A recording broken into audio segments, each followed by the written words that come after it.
share the hopes and future of our people, let the voice of their guns express the words of freedom. I would like to begin this statement by informing the public that I wrote what I'm about to say. It's what I feel. I've never been forced to say anything on any tape, nor have I been brainwashed, drugged, tortured, hypnotized, or in any way confused. As George Jackson wrote, it's me, the way I want it, the way I see it. Mom, Dad, I would like to comment on your efforts to supposedly secure my safety. The People in Need giveaway was a sham. You attempted to deceive the people, the SLA, and me with statements about your concern for myself and the people. You were playing games, stalling for time which the FBI was using in their attempts to assassinate me and the SLA elements which guarded me. You continued to report that you did everything in your power to pave the way for negotiations for my release. I hate to believe that you could have been so unimaginative as to not even have considered getting Little and Romero released on bail. While it was repeatedly stated that my conditions would at all times correspond with those of the captured soldiers, when your own lawyer went to inspect the hole at San Quentin, he approved the deplorable conditions there. Another move which potentially jeopardized my safety. My mother's acceptance of the appointment to a second term as a UC regent, as you well knew, would have caused my immediate execution had the SLA been less than together about their political goals. Your actions have taught me a great lesson, and in a strange kind of way, I'm grateful to you. Stephen, I know that you are beginning to realize that there is no such thing as neutrality in time of war. There can be no compromise, as your experience with the FBI must have shown you. You have been harassed by the FBI because of your supposed connections with so-called radicals, and some people have even gone so far as to suggest that I arranged my own arrest. We both know what really came down that Monday night, but you don't know what's happened since then. I've changed, grown. I've become conscious and can never go back to the life we led before. What I'm saying may seem cold to you and to my old friends, but love doesn't mean the same thing to me anymore. My love has expanded as a result of my experiences to embrace all people. It's grown into an unselfish love for my comrades here, in prison, and on the streets. A love that comes from the knowledge that no one is free until we are all free. While I wish that you could be a comrade, I don't expect it. All I expect is that you try to understand the changes I've gone through. I have been given the choice of 1, being released in a safe area, or 2, joining the forces of the Symbionese Liberation Army and fighting for my freedom and the freedom of all oppressed people. I have chosen to stay and fight. One thing which I have learned is that the corporate ruling class will do anything in their power in order to maintain their position of control over the masses, even if this means the sacrifice of one of their own. It should be obvious that people who don't even care about their own children couldn't possibly care about anyone else's children. The things which are precious to these people are their money and power, and they will never willingly surrender either.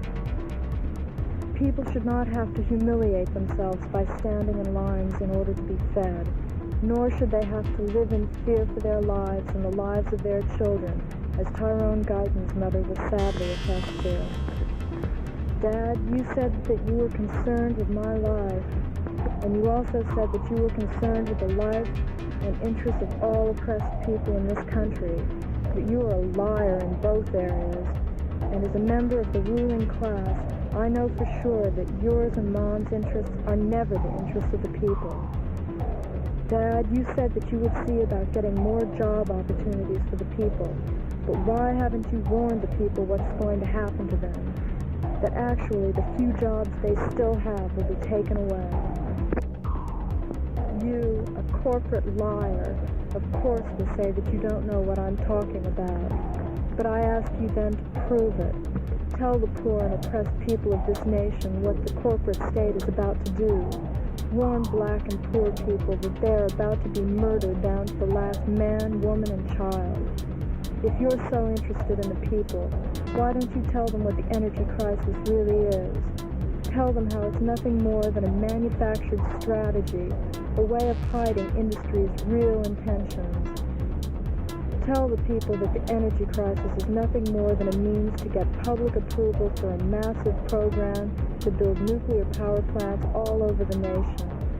Tell the people that the entire corporate state is, with the aid of this massive power supply, about to totally automate the entire industrial state to the point that in the next 5 years, all that will be needed will be a small class of button pushers. Tell the people, Dad, that all of the lower class and at least half of the middle class will be unemployed in the next 3 years, and that the removal of expendable excess, the removal of unneeded people has already started. I want you to tell the people the truth.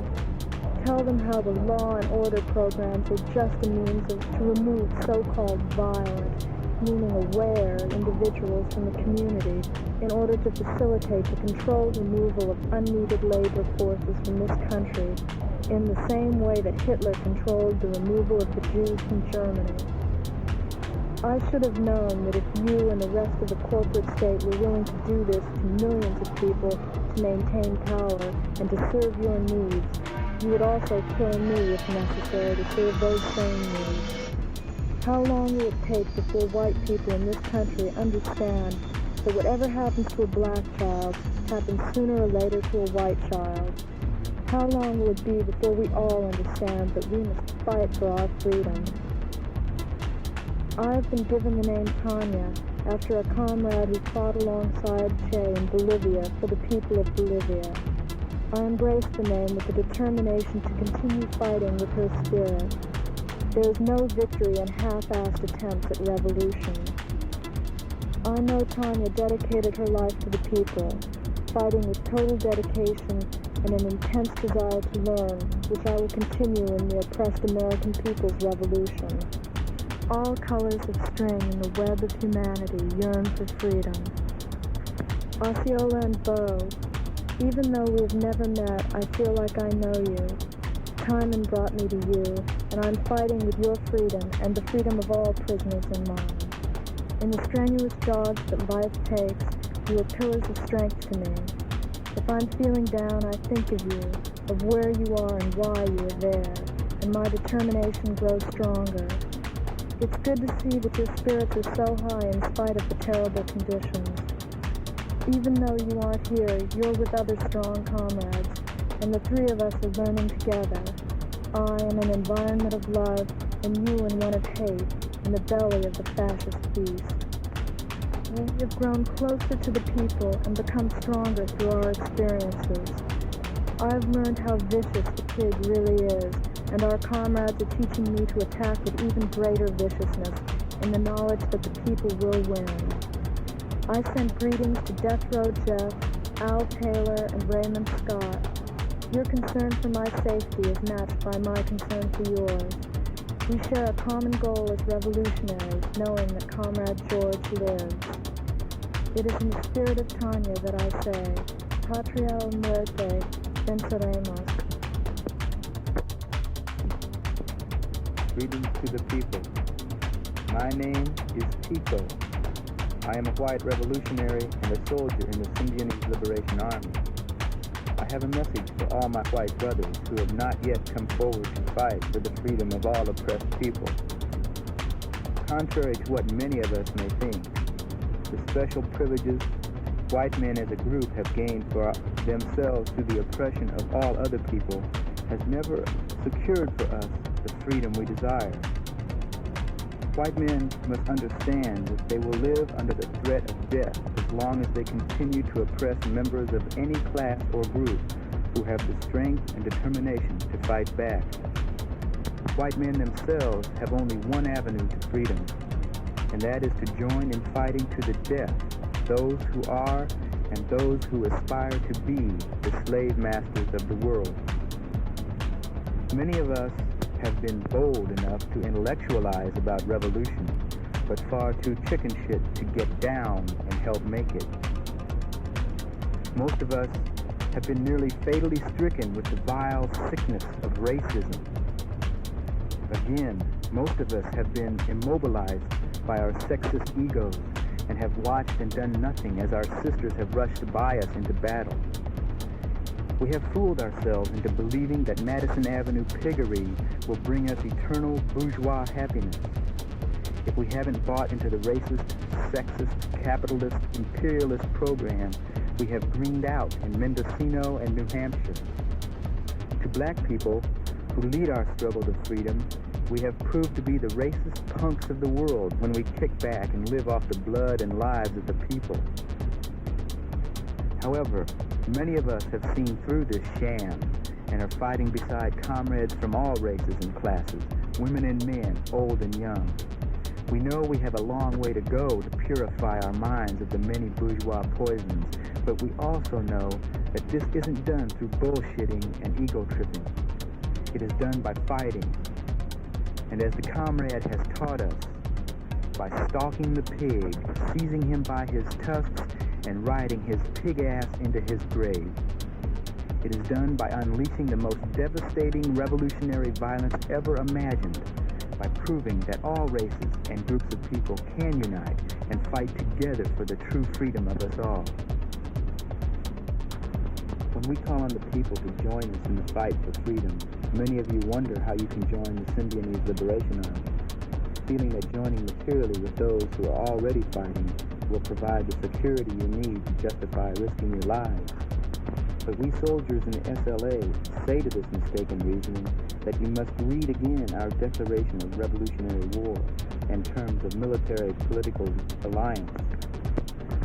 The SLA came into being because many people refused to wait for so-called revolutionary groups and organizations to lead them into a revolution which would therefore never come. We grew tired of waiting for mythological North American revolutionaries with the necessary expertise and skills we lack to teach us.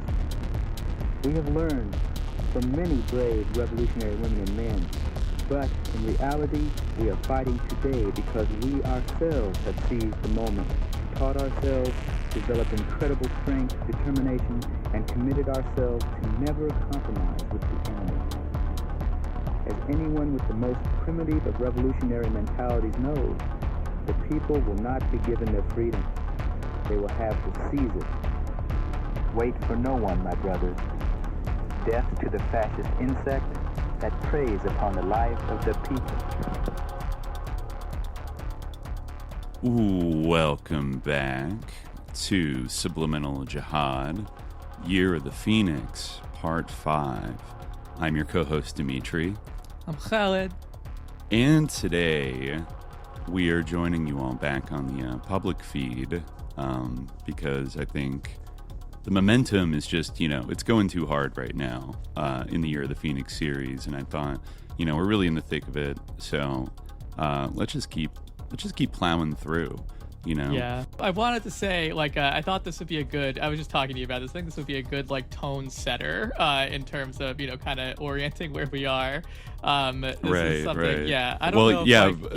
Before you do that, just so, in case people haven't been on the Patreon and heard parts 2, 3, and 4, just to kind of place us, we're now in April, the beginning of April 1974, where newspaper heiress Patty Hearst has been kidnapped by the Symbionese Liberation Army.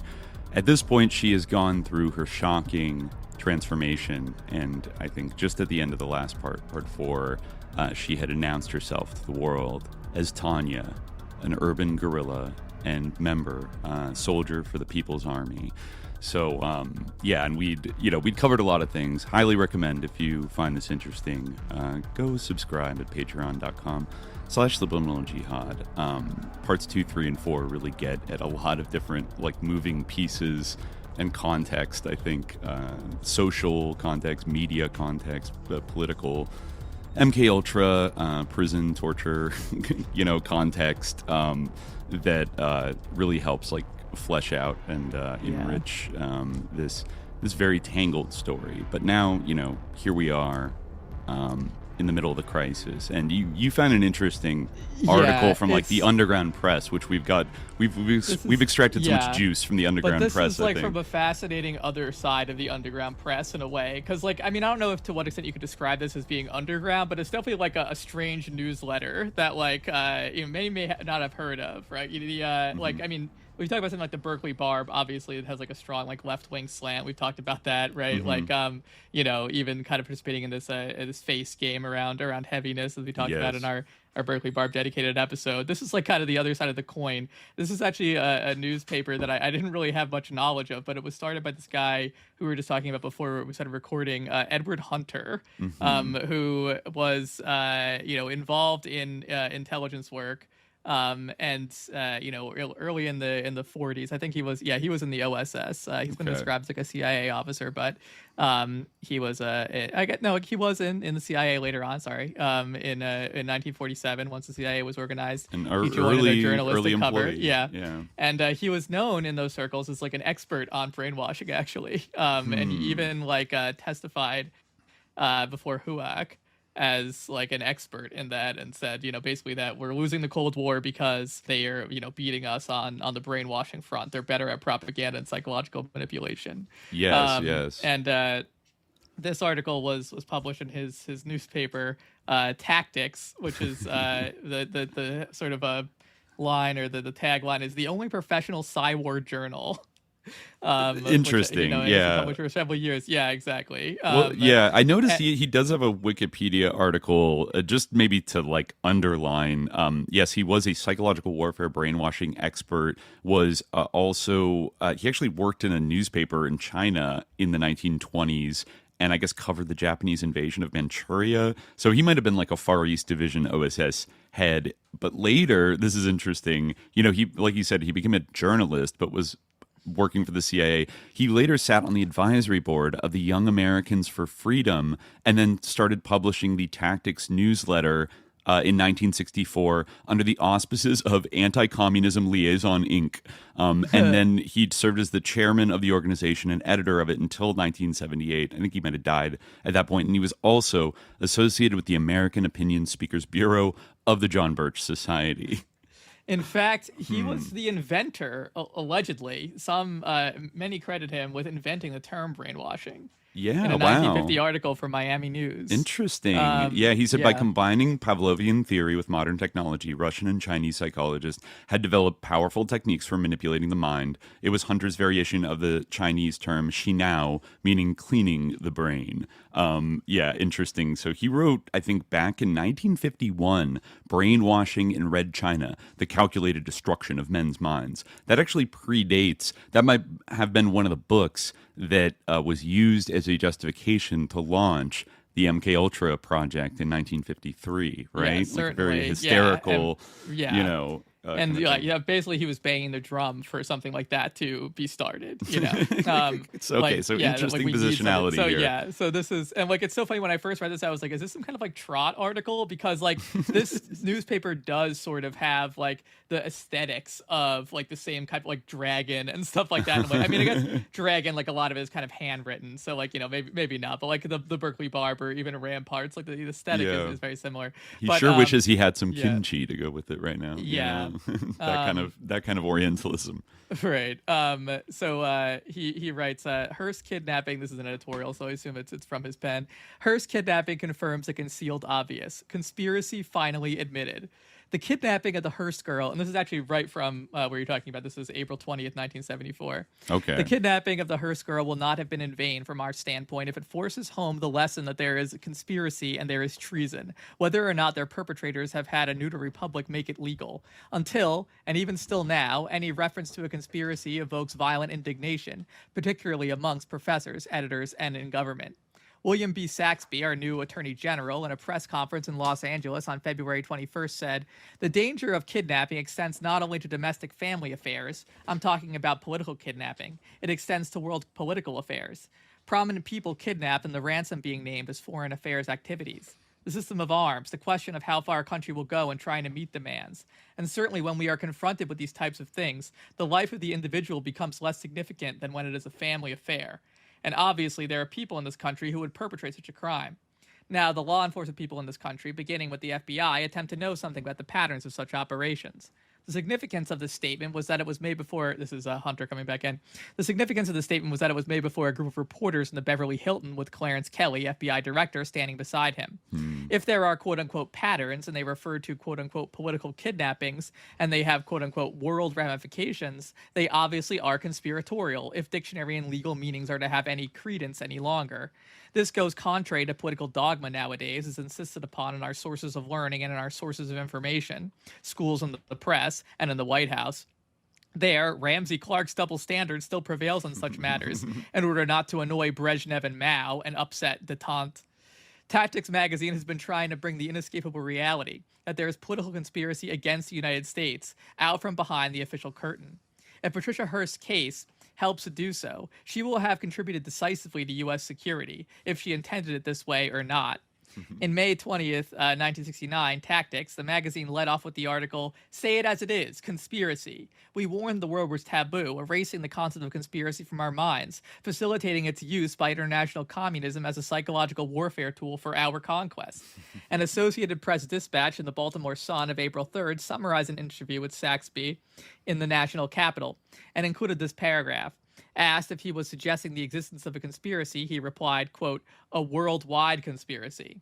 This admission by a man in his position with his sources of information as Justice Department head and authority over the FBI was of prime importance. Oh, yes, that is, yes. It's a very trustworthy Saxby, yeah.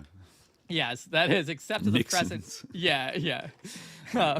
Right. That is, except to the press and radio TV, we should be thankful that the Baltimore Sun at least printed it, even if only on page 8, under almost its smallest headline. If the accusations against TV radio were not true, it would have told this to its listeners. And if the press covered news ethically, it would have been a page 1 story, as it warranted. What made the statement even more significant is that William B. Saxby is a long acknowledged liberal. The AP dispatch quoted Saxby as saying that federal authorities had obtained a terrorist kidnapping manual and that, quote, "this Hearst thing is conducted right by the book." Saxby added that this suggested the involvement of, a worldwide conspiracy in recent kidnappings in the United States and abroad. He also said, according to the Associated Press, "When you think the Symbionese, so-called Symbionese Liberation Army, and the others are taking this right out of some Maoist doctrinal textbooks on how to operate in terrorism and other forms of civil disturbance, you realize it is not just a coincidental thing." This is when he was asked if he was suggesting the existence of a conspiracy, and he replied, "a worldwide conspiracy." The dispatch went on. Mr. Saxby said he had evidence that such a conspiracy exists, but that he could not discuss it further. Asked if the Symbionese Liberation Army is involved in the alleged conspiracy, the AP was careful to put the word alleged, Saxby pointed out that it profited from the information available. Asked to name the distributors of the kidnap manuals, he replied, "They are Maoist organizations that have done this. We have no shortage of terrorist organizations organizing urban guerrilla units." An FBI spokesman, Robert Frank, was quoted in the same dispatch as describing a recent manual entitled "Organizing Urban Guerrilla Unity," written by Raul Estremera, circulated in units of the Black, so-called, Liberation Army, an offshoot of the Black Panther Party. The sudden discovery of revolutionary conspiracy of the identical guerrilla nature as used in Algeria as well as in Indochina, operating on U.S. soil, may be a surprise to the White House and the State Department, and the news channels generally. But it should not be a surprise to the parents of any student from high school age upwards. So-called quote-unquote underground newspapers, which have been glamorized and defended by such organs as the Washington Post and the NY Times, have for years now been full of detailed instructions on how to go about bloody violence without being caught.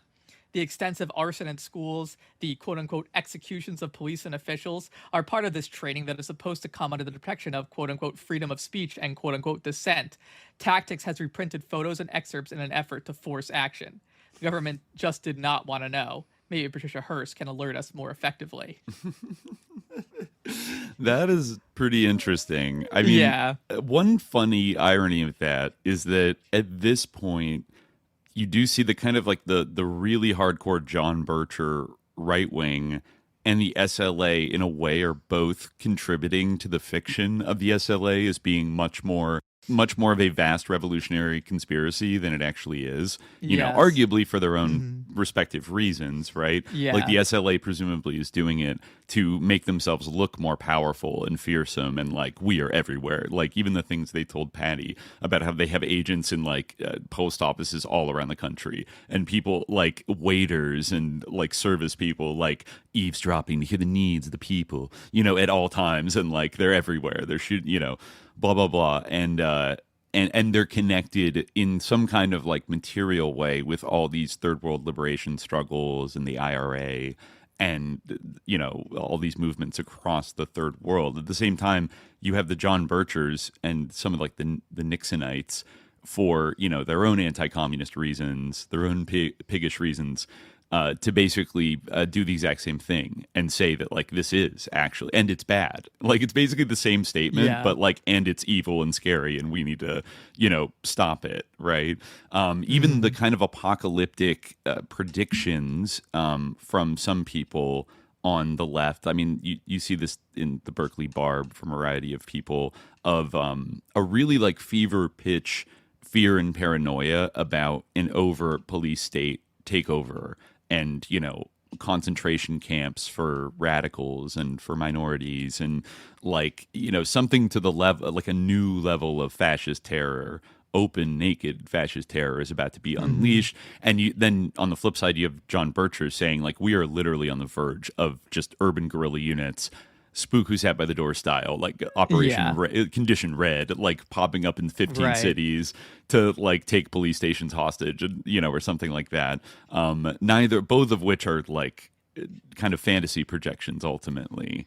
You know, Yeah. as it stands in April of 1974, there really are just 11, counting Patty, at the beginning of April, there are like 11 official, you know, soldiers of the SLA. Yeah, right, exactly. Basically. Yeah. And most of them live in one apartment, you know. Yeah, it and- does like remind you of how they were like, oh, like while Patty was like blindfolded in the closet, they're like, oh, we have a messenger here from one of our other cells, like Yeah. from, you know, one of our like intelligence units or something, you know. Yeah. It's like, hello, comrade, and like, you know, it's like nobody's there, just like trying to make her think that they had this vast network. But yeah, I mean, you definitely can see like the motive for saying this and how like it totally, like, I mean, it does kind of, I mean, obviously you can't necessarily you know, infer one from the other, but it does kind of make one think of, you know, in light of everything else we've talked about the kind of manufacture of the SLA and how this organization actually came to exist and the Right. sort of a strange journey of Donald DeFreeze. It does make you think of that, like, you know, something like this, it like is perfectly fit for purpose, you know? Yeah. Even the kind of, because now we're in the period of people fretting and talking about Patty's transformation into Tania. There's a lot of talk, a lot of loose talk and speculation about brainwashing, right? And you could even see up to a point, though I think the SLA would always, they would scoff at that exact word for what they did. But if you said like, did you guys like use like, you know, tried and true like Maoist like re-education techniques to like alert her to the reality of like the class war and like blah blah blah, they would be like, yeah, we did. Exactly. Like and it was good. Like that's what you should do. You know, when you should try to like convert prisoners using like Maoist pedagogy and like these kind of techniques. And then meanwhile, the right wing is saying like they literally have a Maoist handbook of like almost like a Fritz Springmeier, like how to perfectly program like an absolutely mind controlled Maoist slave in like 12 steps, you know, and they're just like going through it. And there's like this very locked in communist program of how to like brainwash somebody that like they're using. And I mean, I think we've already unpacked that, I think in the last couple chapters, like how, you know, like the whole brainwashing debate is a little bit, it gets oversimplified. And, you know, I think both of those versions are not exactly what happened, but, you know, I think she was put into an environment of coercive persuasion and then subjected to like a particular worldview of her captors, and then given this kind of little suggestive opportunity by DeFreeze to be like, well, you know, the Supreme War Council, which is made up, was maybe going to execute you, but if you decide to join us, then, you know, that it might be all good. And she grabs onto that as like the only hope, and then, you know, starts playing this role, like the role of a lifetime for her life, to be like, I'm going to lean into what these people are saying and act like I'm being turned on and having my mind blown and like I'm having a class awakening, and realizing all the bourgeois lies I've been raised with. And then I'm going to join them. And then, as we can see, there's a good amount of time, even from this point onward, where she's on the lam as Tania. The question of like, did she get lost in her role or in some kind of way, like, really did start to believe it after a while? That's kind of up to debate. But, they definitely want to weaponize this, like the John Birchers, that kind of crowd. They want to bring up that old anti-communist rap about, the very thing that allegedly inspired the MK Ultra program in the first place. Like the Manchurian Candidate kind of hypothesis. Like they could even take this bourgeois rich girl, who's like totally kind of like a normie, and then in 2 months turn her into a Maoist revolutionary terrorist. Yeah. Oh my God. Like that could, I think the term from that paper you read, saying that like Patty was almost portrayed as anyone's daughter, despite her bourgeois background. There was this kind of presentation of the Hearst family as like a stand-in for like the classic American, like middle class, totally, kind of petty bourgeois family. Article, what you can even see that in that article we just read, where he says like anyone who has children knows like the threat that we're, it's like what, like anyone who has children is like aware of the like psychological like worldwide campaign that is being waged against us by communism.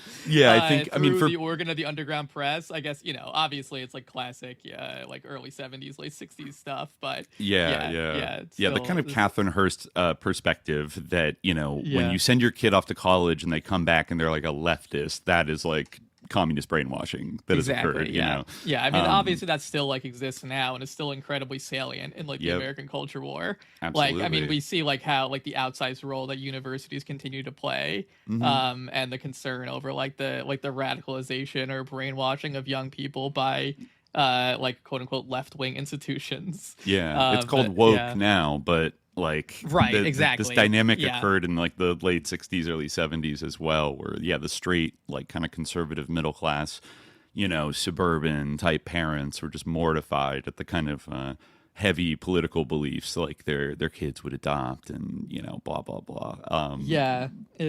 It's interesting, because like even though the there is no more like Soviet Union, I guess like it maybe, but I feel like no one like really blames China for, maybe there's a few, it's more of a niche thing.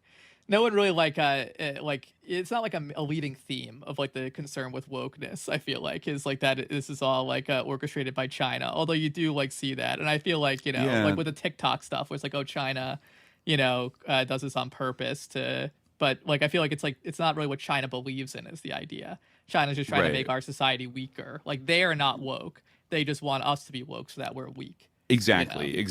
If anything, there's a really heavy focus in this like current iteration with, is what way, people say, by the way. Of course. This is what's claimed. But there's almost a focus on the fifth column, the enemy within, these woke professors, and it's always a little fuzzy when you ask them like, well, what's the ideology of like these? Well, they hate America. It usually comes down to they hate America and they want to undermine it from within, and it's not even usually invoked that they're the pawns of, it's almost like liberals are more likely to say like, oh, somebody is Putin's puppet or something like that these days, like in their own, they have their own version of that going on, but you don't hear, oh yeah, they're like funded by the CCP or something. It's like in a way they're carrying on a tradition that has been extant since the 60s, that the most like America hating, radical, freakish, like sickos in American like professional life are clustered in the universities, and they sit in this perch because it's like it's a very effective place to like get people when they're kind of young and learning about the world, to like indoctrinate them with these vaguely communistic, woke, globalist, like kind of now it's all kind of jumbled with like culture war, like LGBT stuff, and but communism's like a part of it. They'll casually be like, oh, they're all called communists and they hate America, and stuff. And I think there's a belief that has continued in some way, like since the 60s and 70s, that the academy has always been this like fifth column. Like I mean, Marcuse, like this is the heyday of Marcuse, right? And like during this, he's still in the barb kind a lot. yeah, exactly. He's still kind of like viewed as like a prophet of wokeness, right? Both, by people like Rockhill and also like others, so like people on the right, like I think Matt Taibbi had like some article about the pernicious influence of Marcuse. You see it like all the time, that type of stuff. Not to say that like I love the Frankfurt School people, but just like in terms of talking about the continuities. I mean, and in terms of the continuities, you could even say that it goes back further in a way. Obviously there are specific things that are emerging in the 60s and 70s that like continue, like still are with us, but you could really even trace it back even further if you think about like the fact that like the black prisoner is kind of the center of the sort of politics, or like it's kind of the the central figure in the sort of a political or ideology of like the SLA, right? Like he is the revolutionary subject, right? He or she. And like you still see that like now in some respect, right, with like the sort of Black Lives Matter, right? And you could trace that back even further to like fundamental rifts like in American society in a way. So it's kind of like almost, you could say that like the communism aspect, even though obviously that becomes part of it, like in a Cold War context, it's not really like essential to it. It really like is kind of grafted on, and actually what's being expressed are kind of like deeper like fundamental rifts within American society that go back to even before the existence of the United States. Yeah. Like the sort of contradictions and I'm going to say about the Constitution, but I don't mean the sort of Constitution of the country itself, the foundation of the country itself, right? Between like kind of like liberal principles and like the slavery that was like a fundamental part of it, Absolutely, yeah. And the prison system, of course, as we kind of talked about in some of what we were reading, is like obviously a direct descendant of that system. Right. And you don't hear as much about it today. It's kind of interesting. The prisoner as the revolutionary vanguard thing kind of petered out after a while. I do wonder, given it's such a high control environment, that they found ways to sort of either depoliticize or like segregate off from the outside world, enough of the prison population, despite it exploding, right? Even as late as the 1990s under Bill Clinton, like mass incarceration, super predators, all that kind of stuff. Like, if anything, California once again became a dark model for the entire country. Like they had the most, in a way, like kind of the most aggressive, invasive prison system of any state, which is kind of crazy to think about when you're thinking about this is still like the waning days of Jim Crow in the South, that California would be like the most. But of course, California, of course, like so true to its overall identity, had also the therapeutic approach to incarceration. Whereas, like down in, Louisiana, they just put you in chain gangs and make you, break rocks or whatever. Like it's very almost like blatantly kind of reminiscent of like slave patrols and that kind of thing, forced labor and that kind of thing. But in California, they have this extra thing of like, we're going to fix you by like sending you to Vacaville and like MKing you basically, and like having Jolly West do experiments on you to like do psychosurgery and drug you to make you perform as a compliant, like pacified individual, which, some of the prisoners felt like I would almost prefer just like an asshole guard that is like mean to you and is like, you're in here because you're being punished, but that you have like a 10-year bid, and like once you do your time, they're not going to try to like fuck with, they're just like there to like keep you, from doing anything, but like they're not going to like get into your mind and try to like psychologically manipulate you the way that like the California prisons do. And of course they're quite brutal and corrupt as well. So it's not like you're exempt from getting beat up or stabbed because you refuse to be an informant or any of these other things. There's still like the racist like segregation model where like every, basically like prisons have to be like, in a way they have their own Jim Crow like weird system. And then, like if you want to organize as a white inmate, you have to join one of the Nazi groups, which is oh so convenient, right? It's like there's not even, like so yeah. It just seems like an environment meant to like turbocharge like racist divide and conquer tactics and promote maybe certain types of like prison gang philosophies over others. Like certainly the George Jackson like, I mean, even the Black Guerrilla family, I got to say, like by the end of the 70s, I think one of their members was involved in trying to assassinate, what was it, Faye Stender, one of the, like a feminist lawyer in San Francisco, and like wounded, like paralyzed her. And then she committed suicide a few years after that. But that guy was like, he'd been told that she betrayed George Jackson. And so he's like, you have to die. And then I think another BGF member would be the one who killed Huey Newton at the end of the 1980s, allegedly over some kind of drug altercation. But like, who can really know? So I feel like there's so many opportunities to like subvert and infiltrate and manipulate those kind of groups that inevitably, and the nonstop like propaganda spigot running counter to like black political prisoners are like black prisoners are like the most revolutionary blah blah blah like instead think about all the cop shows and the movies and like all US media like from the 80s kind of onward taking really doubling down on like the cop as hero, like criminals be bad guys, like criminals just be bad guys, so like that kind of became dominant, I think, in American society again. And this idea that like everybody should be released from jail, like because it's so politically, it's such a politically motivated system of oppression and blah blah blah.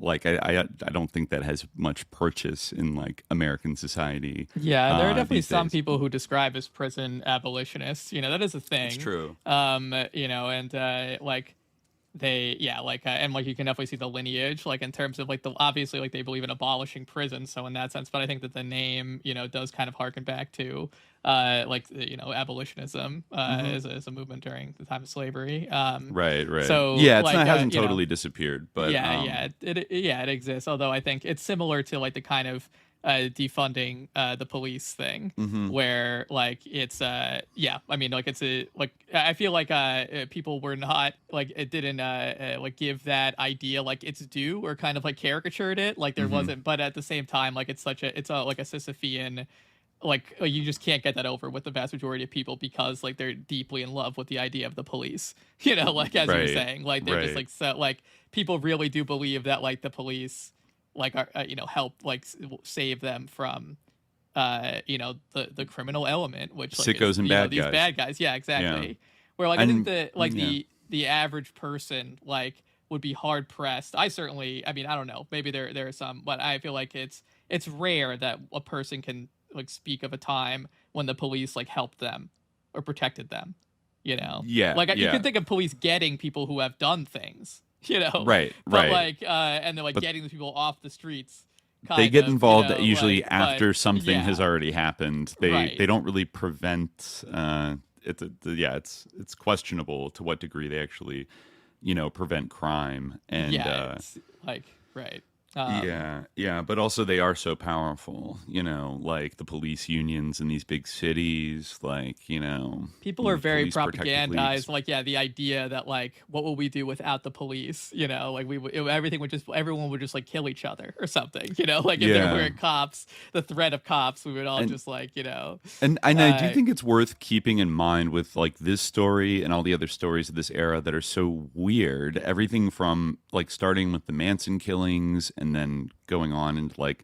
the actions of the SLA, the zebra killings that were going on around the same time, the Zodiac killings, which big time SLA coverer Paul Avery made his bones working on the Zodiac case just a few years earlier in San Francisco. The various serial killers that were Boston Strangler, Green River Killer, Ted Bundy, John Wayne Gacy. Like basically American society goes through about like 25 to 30 years of there's always a story coming out in the media about just some fucking sicko, like some absolute freak who like doesn't have, even if sometimes they claim to have some kind of like political or social motivation, the end conclusion tends to be like they're just insane, they're criminally insane, and they just like love to kill, it's almost Richard Ramirez, like all these kind of like cases where it's like a psycho like just he needs to kill, and like maybe he's worshiping Satan, maybe he thinks Son of Sam, like the neighbor's dog, is talking to him or whatever, or that all kinds of things. But I think it creates almost this category of crime that is like above social, political, and economic conditions, that it's like separate from like a black guerrilla family, kind of like a George Jackson type activist or somebody like that in jail that like writes books and has like a coherent critique of society or something and is organizing for prisoners' rights. Like, it's just a guy who's like I'm gonna kill, yeah, like, you know, and just being a little devil. And I think it like freaks people out. It freaked people out on such a regular basis for so long that it like exhausted a lot of, you know, it distracted from any kind of like momentum of, say, like, you know, focusing on prisoners in this like 70s leftist way, and then I'll just wore people down until they're just like, I just want like cops to be everywhere because there be sickos out there that they're kidnapping children. They're, you know, like, you know, not even getting into the satanic panic stuff, but like stuff that really totally did happen. Like, these serial killers did kill people, you know. Totally, and by the time you get to the 90s, it's been enshrined in this kind of like mind hunter, like, you got to bring in the FBI professionals. Right, Like, they're the only one. They're the only ones that could stop this. So, like, society would just be out of control. America would collapse. It would just be inundated with jokers, like, nonstop that just want to kill. And like, that's just so convenient for the police apparatus in America. It's kind of like it would be a clever way to get people to accept more and more like police and more law enforcement presence kind of everywhere, and just like throwing away the key, you know, when people do bad things. Who could stop like a super criminal like that, you know? Like, it's, like, they created it's almost like hunters. They created a category of criminal to justify their own existence in a way, when that was a very, not that it never happened, but usually there was like some you know, like the Truman Capote, like the murders he wrote about, where these guys were kind of like sickos, but they were, you know, they were like career criminals, and they were trying to rob somebody, and they thought that they had like a safe full of money, and they didn't, and then like things kind of spiraled out of control, and they thought they were lying, and then they killed them, and then we're like, oh shit, we got to cover this up. Like that, I mean, that's like awful, but like that has a coherence to it of like, oh, they were like trying to steal money. Like, they're trying to make a big score and like run off to Mexico with it. Like, but then you get to this where, like, you know, the letters from the Zodiac, like, I must kill because then I can have slaves in paradise. Like, you know, and like, okay, like, what do we do with that? Like, what social conditions can you fix besides maybe shutting down the military and the CIA that could actually like stop creating that type of individual? You know, it's like, oh, there's nothing, because that's beyond our psychological comprehension. Like, the greatest psychologists in the world can't, you know, or struggle to unpack that. So you just need the cops, like the true detectives with guns. You know, and it's sad, but it does make you think, like, how much of this was a bit of a long-term production, especially because then, you know, it did fall, that type of serial killer fell off and then almost got seamlessly replaced by the spectacular mass shooter that like just this week we had another 764 neo-Nazi teens go shoot up a Islamic center in San Diego. Were they confirmed? I thought they were like Brandon Parent like acolytes. Well, I mean, but they were like brain fried, like teenagers that were obsessed with some specific anime that they constantly like posted. I'm sorry, folks, but like sometimes it's us. Like, the two people are too obsessed with anime. Like, if any genre of art could be like created to be like an MK Ultra like hypnotic trigger mechanism via video, I think it would be maybe anime, but it was like mixed with like this like very specific anime thing. Which anime? I forget. I read some of their manifesto where they were talking about obviously the Christchurch shooting and how they admired it so much, and they live streamed their attack. Saint Tarrant, they drew. They were wearing black sun patches and had like Adam Voffen logos and you know SS like, you know, the symbols and stuff all over their shit. And they were like reposting like fan cam clips of Dylan, you know, and Eric from Columbine, and we're part of this kind of like culty, weird, like little underground subculture of people that like worship school shooters as like like teen idols or something like that. And you know, like, how do you, like does is that a thing that just organically comes out of society and people's brains? Like, you know, it's complex, but the mass media definitely plays a role. I mean, one question is like, have there always been people who have like killed like an incredible number, right? This is kind of like what some of these people, like, I don't necessarily credit like all of these theories, but you know, that's when some people talk about like the smiley face killers or whatever, you know, like the idea is that like if you really wanted to do that, you would be trying to like avoid attention, right? Like you would like that's what, you know, you would be able to like, you know, trying to cover up your killings, right? To the like that's kind of what people said about the zebra and stuff, right? Like you know, that like there might be murders out there that were zebra killings that like we will never even know about, you know, right? Yeah, exactly. And that's like, you know, you like if you wanted to get away with it, then like you know, you just had some kind of like psychological need to kill and like be bad, you know, like then you would probably try to avoid getting caught, like, you know, to the best of your ability and not like be like, you know, looking for attention. But there are those who like crave attention, and that I think is like, you know, when those two phenomena combine, like that's or when one kind of like induces the other, that is something that is like a, you know, like a strange like new phenomenon that like has a lot of like uniquely modern pernicious aspects. I had commented in one of the earlier chapters of this, you know, I said the SLA were called media freaks, and I feel like we're all by the standards of the 70s, we're all a little bit of media freaks now to varying degrees, right? Like we're just, you know, we're consuming so much like of this kind of like content, you know, and then content about content, para content. And when you do look, the SLA does seem to fall into that category of the attention they got and the notoriety that they got from doing their acts seemed to be incredibly important, if not like the most important thing about what they were, like the thing they cared about the most was becoming famous in the media.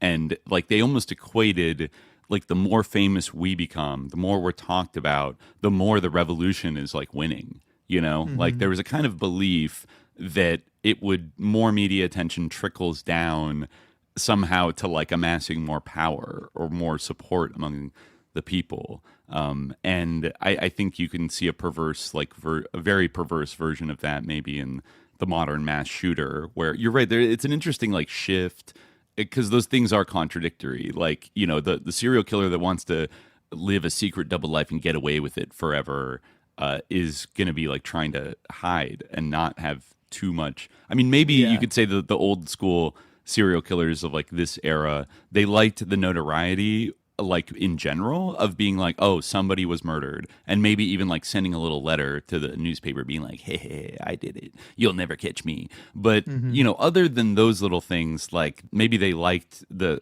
setting off a climate of fear in the general population via the media, but they generally wanted to like stay undetected. And you know, the thing on the other hand, like the modern mass shooter, it almost takes for granted that they will be caught. Like, and that might be a technologically influenced thing, where now that we have Ring cameras on absolutely every house and business, and you know, like a kind of Palantir like panopticon, you know, that if they really want to catch somebody who's done something crazy, like they have a million ways to do it. Like imagining the SLA doing the crimes that like we're gonna talk about shortly, you know, doing them today in 2026, it would probably be impossible. I mean, people do still kind of rob banks and get away with it sometimes, but they are able to kind of like, it does seem that the police and the FBI really can't place them. Like they can't figure out where the hell they are, you know, because they haven't left enough traces. Even though they do kind of fuck up, they leave all this evidence behind in the Concord safe house, and they figure out their identities, and you know, for love most of them pretty quickly. And I'm sure they have lots of files on Donald DeFreeze, you know, to go through. But I don't know. I mean, unless you want to get very anointed and say that like on some level they wanted this to kind of stretch out and like not. Yeah, or like they were at least up to a point. Like they wanted to roll it up at a certain point, and like they were like letting them, you know, run wild. Like they knew exactly where they were, and they, you know, were just like letting them kind of carry on until they felt it, you know, necessary to like roll up the whole thing. That I guess could be a possibility. I mean, this is the feds we're talking about. Yeah. This is Nixon's like last 6 months in office before he's fighting for his life.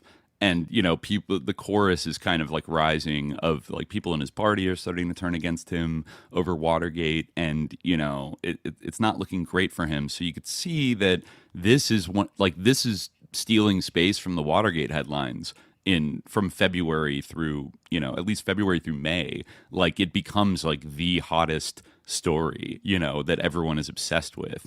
And so you could see, like, for Nixon, you could see a very direct advantage of like, let this shit just like let this shit kind of go for a while. And the special agent in charge in San Francisco, of course, was a guy who happened to be, I think, I don't know if he was like the special agent in charge of like the local DC office or whatever in 1972, but he was like in charge of investigating. Like he was the guy, the top FBI guy put in charge of like the Watergate burglary in 1972. And before that, I think he had been special agent in charge in Chicago and, probably overseen the staged assassination of Fred Hampton in 1969. So this is a guy with like blood on his hands and, has participated in some very sus police state repressive intrigues, by the time he gets to San Francisco. And I watched the whole TV movie called The Ordeal of Patty Hearst, which very oddly like frames the entire story from Charles Bates' perspective, but like presents him as just like a father of a daughter the same age as Patty, who's just a good guy. And like it really sidesteps like just how much, if we're going to take his efforts at face value, like how badly the FBI did in like actually catching the SLA in the first few months. And you could almost make like an argument that like the FBI is very much to blame for Patty's transformation because like they took so long. Like they basically let her kind of indefinitely just be like held captive by the SLA. And so by the time they finally catch up with her, she's been, on the run for over a year and a half, and et cetera, et cetera. So like for the authorities to go around and like blame her for having to adapt, when these guys were just like, what was one of the craziest things that some of these books mentioned in terms of FBI incompetence?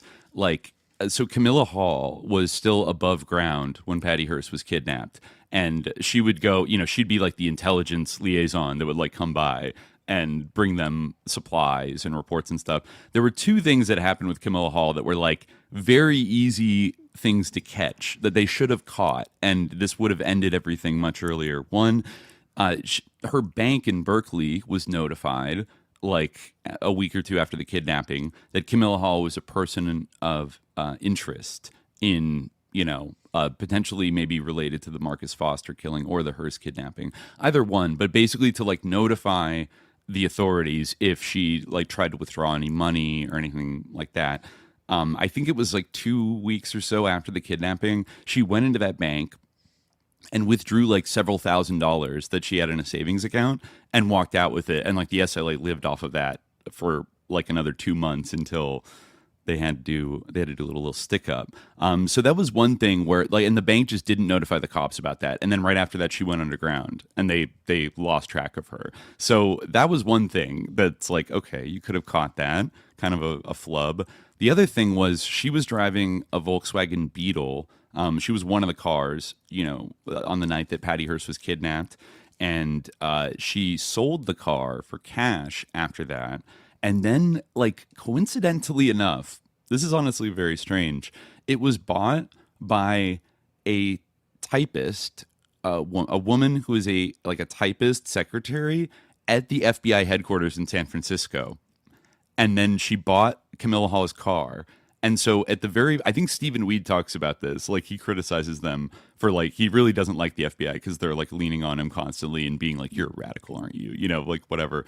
But I think he, like, went to the FBI headquarters, was, like, interviewed by them, and they were talking. And he said, like, it was very ironic that they were saying they were trying to find, like, the car that had disappeared that Camilla Hall had owned. And they didn't realize that at that very moment, it was parked in the garage in like the basement of the building because the woman like drove it to work, every day.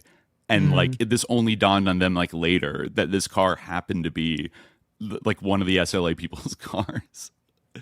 But it's almost like too weird. It's like, okay, you have it in your like it's gone through a chain of custody where now it's in the FBI building every day, but like nobody realizes that's the car, and so it's almost like staggering levels of incompetence that allow the SLA to pivot and make these moves and like really just not get caught. Though they are taking quite strident precautions. But maybe we should jump in now to y'all heard, I think, in the intro to this, Patty's big tape from April 3rd, right? Mm-hmm. Where she says she's been given a choice to go home or to stay and fight, and she has decided to stay and fight. And she takes the name Tania, named after the woman who was with a German woman who was with Che Guevara in Bolivia and was killed alongside him. And she was a soldier of the People's Army now. And, the Berkeley Press, like, I think I had the Berkeley Barb headline after that tape came out, and it's like, Patty free. with her with the machine gun in front of the SLA flag, like the iconic photo. It actually was, just to say about that tape was, its delivery route was interesting in the story, because I think it was either Soltistic or Nancy Ling Perry. She brought it to a florist and ordered like a dozen American red roses and included this tape and like a little card and like a communique, and ordered it to be delivered. This is like right at the beginning of April. So they ordered it to be delivered like that same day, which was April 1st. But then the delivery truck of the florist broke down. So I think they didn't get to actually deliver it until the next day to the person the SLA had selected, John Bryan of the San Francisco Phoenix, who from this point on kind of becomes like a goofy, like another journalist, goofy side character, like in the story. He ends up going down to like the Hearst mansion and like joining them in a press conference. It's in the video I made. You can almost, he can't contain like how excited he is to be like a part of the story. He's like, so he has this like professorial but like little like impish like prankster, almost like a Vice guy kind of like energy of like, well, I think they're honestly quite amazing. They're like some romantic, like Russian Revolution, like from a 19th century novel or something like that. They delivered me the communique with a dozen long-stemmed American red roses, and they wrote a little card with my name, John Bryan, on it, shaped around a heart, like a Valentine, and he's like, so, and like the Hearsts are standing behind him, like very disturbed by the content of this.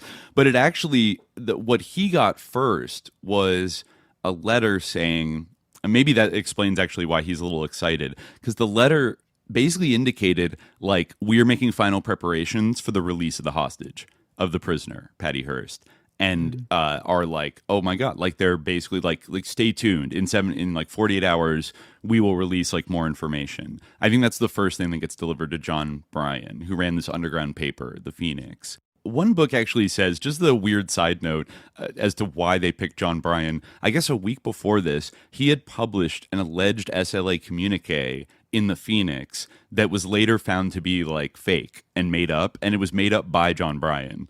So like, I don't, once again, like the LOL, like I don't know why he thought that was like funny or like a good idea to do, but I guess it got the SLA's attention. And I guess they also wrote in the note that like, we salute you for refusing to cooperate with the FBI, which I guess he had refused to, I don't know, hand over something to them. Right. Yeah. So I think what they also did for this, I don't know if it was for this tape or the other one, they started doing like double tape deliveries because they realized the FBI was staking out places like KPFA. And I believe that it was either this tape or the one right before it, but they released two tapes at the same time. And one went to KPFA and got intercepted, but then a second one went to KSAN, another radio station in San Francisco, and that one got through. And then that one was played. So I guess the FBI was like, they did have the capability to like intercept deliveries to KPFA by this point and confiscate like what I think what the FBI was trying to do was like, they didn't report that they had confiscated a tape. They just took it and thought that was the only one. And then another tape went to KSAN And SLA is like, ha ha ha, like you pigs, like you thought you got the one tape, but we delivered two. Yeah, so I don't know, but so people get this like this first one about like they're going to release the hostage, but then some journalists like note like the closeness of this date to like April 2nd, April 1st, and I think when people find out the florist was supposed to deliver it on April 1st, people get like a little nervous because, you know, LOL, like April Fools. And sure enough, I think on April 3rd, finally, so a new tape with a photograph is delivered. I think, I forget if it's KSAN, KPFA, or the Phoenix, or all three, but this is the famous, you know, tape that I played in the beginning where Patty announces she has become Tania, and there's a Polaroid photograph to prove it, you know, with her with the submachine gun in front of the seven-headed cobra. And, you know, suddenly this case, which had kind of been at an impasse, just like reignites again, and everyone's like, oh my God, this is so crazy. Like, what the fuck? And a lot of the media in Berkeley is kind of like, LOL, like, you know, I think the Phoenix headline was Patty sets self free. And then the Berkeley bar was like Patty free with the, like the machine gun, you know, and there are a lot of articles dedicated to, you know, kind of like one, this is weird, but also like kind of LOL, like right on, you know, and I think right away people start making posters on like Telegraph Avenue in Berkeley, and there's like "We love you, Tania" posters of her, like the photo of her, like posted all around, you know. So some people on the streets just think it's like the funniest, like the most amazing twist of all time, and you know, it is a good twist. Like, you know, I'm not gonna say that there's not like a dark, a kind of ironic thrill to it, you know, when to see this kind of the, you know, the pampered rich girl turn into the Maoist revolutionary and then denounce her mom, dad, and like we were saying last time, it was almost kind of like a telegraph in a way, or almost like the kind of expected, like, you know, as Black Abductor, that novel showed, it was kind of like, you know, a fait accompli in a certain way. Well, when she was kidnapped, almost everyone would have like kind of in some part of their mind imagined that this would be the outcome. Yeah, Dr. You know? Frederick Hacker, that slight Freudian sus lord, I think warned the Hearst family when he came into the case pretty early on. It's like, you have to be prepared for the fact that she might start like sympathizing with her captors. I've seen it happen before. You know, this is, I mean, I forget if this is exactly when the Stockholm Syndrome incident happened that coined that term, you know, where there's like a bank robbery in Stockholm and the hostages kind of started like sympathizing with the. Well, that's the story, but I think actually like the police like acted like they didn't give a shit about the lives of the hostages, whereas the like, you know, actual like hostage takers like did care more and like wanted everyone to get out alive. Interesting parallel to this, because that is what Patty says from the second tape onward. Like, she's pretty insistent about this. Stephen Weed says like we should have paid more attention at the time, but we were so excited that she was like alive that when she says like she's worried about the FBI busting in and like shooting everybody, and then clearly the SLA was like reinforcing that constantly. Like it kind of evolved from, if the FBI comes in here, we're going to shoot you first, to if the FBI comes in here, they're going to shoot everybody, including you. And like, you know, like they're the ones you should be afraid of. And, you know, given what they would like, look at Jonathan Jackson, right? Remember his hostage situation in Marin County Civic Center, where he took the judge hostage and, you know, took a couple of inmates with him, and they had guns, and they like duct taped a shotgun to be like pointing at the judge. As soon as they got out of the parking lot, the P's just opened fire on them and like and either the shotgun went off accidentally, or the guy shot the judge in a panic, or the police shot the judge. But either way, it was like Hannibal directive. Like, yep, fuck this judge. Like, we're killing everybody, you know? And so when you get in that situation, like, yeah, as a hostage, like, I don't think I would appreciate that, you know, to know that the FBI doesn't care if it kills me or not, you know? And so, you know, that's an important aspect of like the Stockholm Syndrome dynamic. It's not just like in a vacuum they start to like their captors, but you know, their life is being threatened. They're in a dangerous situation. Yeah, the police can contribute to scaring them. It's like just kind of. I mean, there's something like it's especially like used like Stockholm Syndrome comes up especially like when women are involved. I feel like, you know, and it's kind of this thing of like shifting the blame away from like the institutions and like the, you know, the cops or the state state, right? Because like I think the original Stockholm incident, like this was like a national crisis kind of, right? Like in Sweden. So like it like shifts the blame away from those people. It's like, oh, like how could the hostages like criticize us? How could they say anything like this as well? They must have their like weak minds must have like started to sympathize with their captors because of like some kind of syndrome or pathology, and like not the way that like we behaved, where like we didn't show adequate concern for their lives. Absolutely. And you throw in the rich dad claims he's too broke to pay the ransom vibe that Patty was kind of struggling with, whether she had like a misunderstanding of how much capital her dad had at her disposal, or he was kind of like not being totally forthright. You could see that also contributing to like, oh wow, he's like all these, she's hearing all day that he's a bourgeois pig, and that like he would rather keep his fortune. He would sacrifice his daughter to keep all his money and etc. And then she sees things that almost you could interpret as maybe he does care more about his money or his class position, than like being willing to do anything to get his daughter back. So there's a complex process going on. But you're right; it is often very gendered, and like they were hysterical, and then that's why.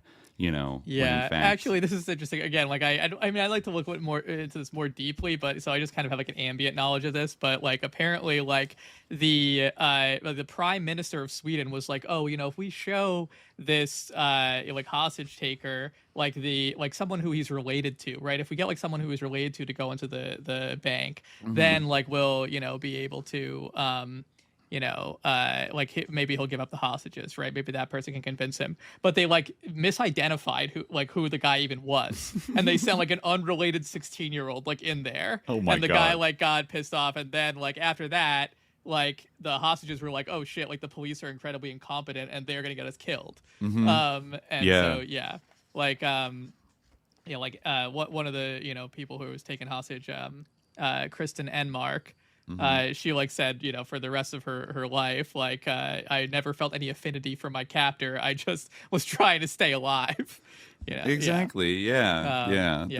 That is, people are thinking in like survival mode in these situations. So yeah. Anyways, I think now we want to talk today about the eventful month of April and the big SLA action that would Tanya's first action that would shock the world once again. I guess I'll read a little bit from Schreiber's Revolution's End because it's a pretty compact summary of these few weeks, and also touches on there's something else in the April 3rd communique that doesn't get repeated or focused on, and in fact almost gets totally ignored, which is of course is the death threats that are issued at the end of it by Sun Q.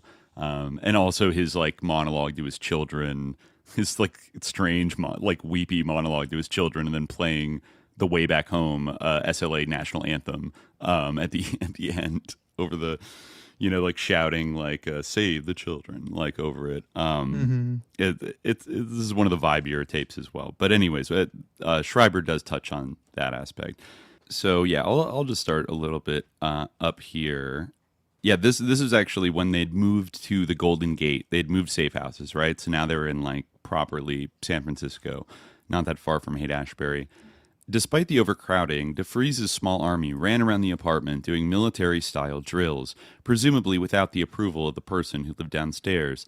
There was support for the group in their own neighborhood, as well as the Haight-Ashbury, where spray-painted slogans like SLA lives and SLA feeds the poor were seen. There were reports that members of the SLA were seen in local grocery stores, like the New Laguna Market. They seemed unafraid of discovery and felt protected by those fellow San Franciscans who shared their revolutionary fervor and their support of the underclass via people in need. Emily Harris admitted, quote, members of the SLA stood in the food lines to find out the reaction and effects of the program. It is not inconceivable that members of the SLA, in disguise, walked down to the nearby Pin food giveaway on Divisadero Street and observed with pleasure that they had effected some social good, even on a small scale. People in Need concluded on March 25th with approximately $30,000 of food, better in quality than during the first distribution, at sites in both Northern and Southern California. By the time PIN had its final disbursement, it had cost Randolph Hearst about $2.3 million. The people of the state of California had a law enforcement bill exceeding $10 million, and 100,000 struggling citizens received free food. Among the confused rhetoric and the violence, the bizarre accusations by DeFreeze, the intended and unintended demonization of the left in California, it was the one charitable act that redeemed, to some degree, his life. On the heels of People in Need, in a 3-day hearing, the Alameda County grand jury indicted Russ Little and Joe Ramiro on March 28th, after 47 persons were called to offer testimony. The very next day, the last American fighting troops left Vietnam. The war and its attendant draft, with its disproportionate number of black and Hispanic soldiers, had once mobilized the left into action. But over those years, as the Vietnam War wound down, numerous revolutionary groups and factions appeared and dissolved, many of them infiltrated. Donald DeFreeze, in the guise of Sin Q, decided to leave behind his life as informant and provocateur, but he was about to make a huge miscalculation by publicly indicting the man who he most resented. The infamous April 3rd communique from the Symbionese Liberation Army featured Patty Hearst announcing she was now to be known as Tania. The transformation of Patty into Tania was startling. She attacked her parents, twice calling her father a, quote, liar, protested the treatment of Little and Ramiro at San Quentin, and made famous a simple statement: "I have decided to stay and fight." Included with the tape that aired on KSAN FM in San Francisco was a photograph of Hearst, its colors smeared. She posed in front of a red flag with the 7-headed cobra and the letters SLA. Wearing a brown jumpsuit and beret, she held what looked like an assault rifle with scope. Marilyn Baker of KQED's newsroom did a little investigating and learned it was a standard M1 carbine with a 3-battery flashlight taped to the top of the gun to make it appear more menacing. Hearst's absorption as a revolutionary garnered more attention than DeFreeze's citing 3 enemies of the SLA who should be, quote, shot on sight by any of the people's forces. So yeah, this is what I was talking about. Like at the end of it, he reads death warrants for like 3 people. Robin Steiner, Russ Little's girlfriend, had mixed with the group at Chabot Road and attended the BCA at Vacaville. She admitted to the San Francisco Chronicle that she kept the SLA financially solvent, at one point bringing in up to $2,000 a week via stealing, forging, and shoplifting. But when DeFreeze started talking about killing, quote, pigs, Steiner was done with her involvement. After DeFreeze personally informed Steiner that he and 2 others had shot Foster in Blackburn, she ended her relationship with Little and returned to Florida. Around the middle of January 1974, an Oakland police detective flew to Florida to interview Steiner about the SLA. DeFreeze, hypersensitive to any colleagues talking to law enforcement and intolerant of SLA members leaving the fold, considered her a traitor. Steiner's flight from the Bay Area likely had to do with fear about her admission that she stole the cyanide that was used in the bullets that killed Foster.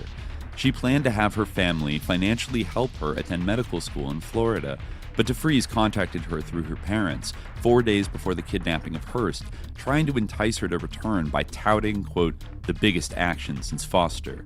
Finally, when a friend called and informed Steiner that she was on an SLA list of those marked for death, she moved to England under an assumed name. Chris Thompson, for much the same reason, was the second name on DeFreeze's list. He was labeled in the communique a government agent, paid informant for the FBI. When the Alameda County grand jury assembled for the case of Russ Little and Joe Ramiro, one of those subpoenaed was Thompson, who had registered the Rossi 38 eventually used in the slaying of Foster.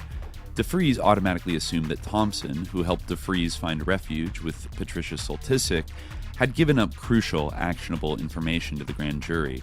Marilyn Baker met with Thompson a few times with the hope of interviewing him for KQED. She was with him at the station the moment it was learned that he was on the SLA list of enemies marked for death. Baker was quoted as saying Thompson, quote, did not appear to be afraid. He was cool. He said they, meaning the SLA, made another mistake, just as they made when they murdered Foster. Like many on the periphery of the SLA, Chris Thompson's story shifted often. After mentioning other dates, he finally admitted to Baker that the last time he saw his ex-girlfriend Nancy Ling Perry was the previous Christmas, when she was hiding in the Clayton safe house. Like Steiner, he may well have withdrawn from association with the group after hearing about the Foster assassination. If Steiner and Thompson knew about the planned killing beforehand, it would have fueled DeFries' suspicions even more about their informing on him. Also, it likely infuriated DeFries to know that Thompson was promised a $10,000 reward from the Oakland Tribune for information regarding the Foster hit. It was madness. DeFries, a former informant, wanted to kill his former friend, suspected of being an informant. But, by far, the most significant name on the list of SLA targets from April 3rd was that of Colston Westbrook. DeFries stated categorically that Westbrook was, quote, Colston Westbrook, male, black, age 35, brown eyes, brown hair, height 5'8", 210 pounds in weight. Berkeley language instructor, a resident of Oakland, is a government agent. Worked for the CIA in Vietnam as an interrogator and torture in the Phoenix operation against the Vietnamese people, and also served same purpose in other foreign countries. Now working for military intelligence while giving cross assistance to the FBI. These subjects are to be shot on sight whenever found at any time. Uh-oh. We played the audio from that, I think, in the first part. You know, like, pretty accurate call-out, I think, of Colston Westbrook, but like, whoa, why now, right? Like, that's a little spicy. So, like so much of the SLA rhetoric, this accusation both touched upon and obscured the truth. DeFries knew from newspaper coverage that Westbrook provided the FBI photos of those attending the BCA. DeFries may have been told directly by Westbrook of his CIA past or learned it from another source. But DeFries and the SLA could have struck a blow.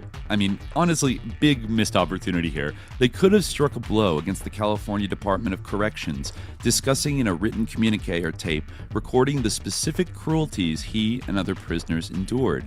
He did not, and it raises the question of how much DeFries was governed by fear of revelations that he was an informant. The respect and allegiance of his fellow revolutionaries was all he had left in life. But even in a mind as feverish and suspicious as Donald DeFries's, certain facts were incontrovertible. Westbrook was protecting his own identity and directed all blame upon DeFries and his followers, and it infuriated DeFries. Westbrook had befriended him and advocated for him. The full force of being used and abandoned led DeFries to his homicidal condemnation on the tape. Once again, I think that's a little bit speculative, but I do think that the idea of DeFries being governed by fear that everybody would find out, especially his followers, his combat team would come to believe that he had been an informant, might have been one of the scariest things to him. And the thing that, because he could have done a Lewis Tackwood thing and been like, look, I got roped into being a snitch for the LAPD and this whole CCS thing. And then I got sent to Vacaville, and they torture you there, and all this other shit. And, maybe he could have crafted a story but then I double-crossed them, and ha-ha-ha. But, he doesn't do that. He doesn't, because maybe I could buy that he doesn't want to incriminate himself, because if they have to accept that he worked for the pigs, then the group would likely face a crisis of, leadership and perhaps fall apart, right?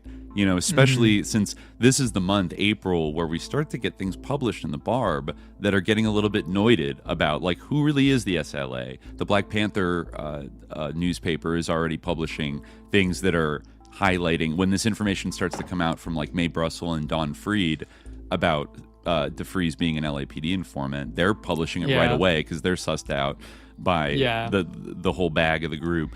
So, I don't know. I could see that, in terms of why does he call out Westbrook? Westbrook was calling him out in the press, nonstop, and even toying with him and mocking him, right? Too bad you couldn't be him. I dig the rank, Sin Q. Right. Too bad you couldn't be a messiah, and shit like that. Kind of tweaking him a little bit, almost trying to get this reaction. Now, Schreiber seems to feel like, and I've seen a lot of other authors say this as well, that, you know, this was like a big mistake on the part of Sin-Q, right? Like, to call out Westbrook like that and say he was a Phoenix operative and he's like, you know, a CIA guy and all this shit, that might be a little too close to like revealing more of the actual like truth that was going on with all this shit and the police like manipulation of maybe, you know, prisoners and experimenting on people. I don't know. It's like it's a little up in the air, but anyways, I'll go on a little bit here because Westbrook's reaction is classic, I think. The likelihood of his impending death was also the impetus for DeFries to become emotional and personal in his audio message. He honored Little and Ramiro, maintaining that they were innocent and that he deeply regretted their capture. There were no other details on the Foster Blackburn attack. A wellspring of compassion came out of the field marshal as he said to Little and Ramiro on tape, "I send you my love and the love of all your comrades and courage and your determination to carry on the struggle, even from that side of the wall, as we will never relent from this end. In this way, we do expect to meet again." The last sentence seemed more a reference to the afterlife than prison. While DeFries claimed to have 2 children in an earlier message, he concluded his April 3rd communique with a tribute to all 6 of his children. He says here, quote, "I would like to take this opportunity to speak to my 6 lovely black babies." And he says this in a very like somber, like emotion. Right. His tone switches from like a cold military, like action, Right. civilians targeted, 2 civilians failed to get out of the way of SLA fire. Like, you know, and then like he's like very cold, like ice cold, like these subjects are to be shot on sight whenever found. And then I would like to take this opportunity to speak to my 6 lovely black babies. At this point, I would like to take the opportunity to speak to my 6 lovely black babies. Victor, Damon, Sherry, Sherilyn, Dawn, and Dee Dee. I want you to know that to just say your names again fills my heart with joy.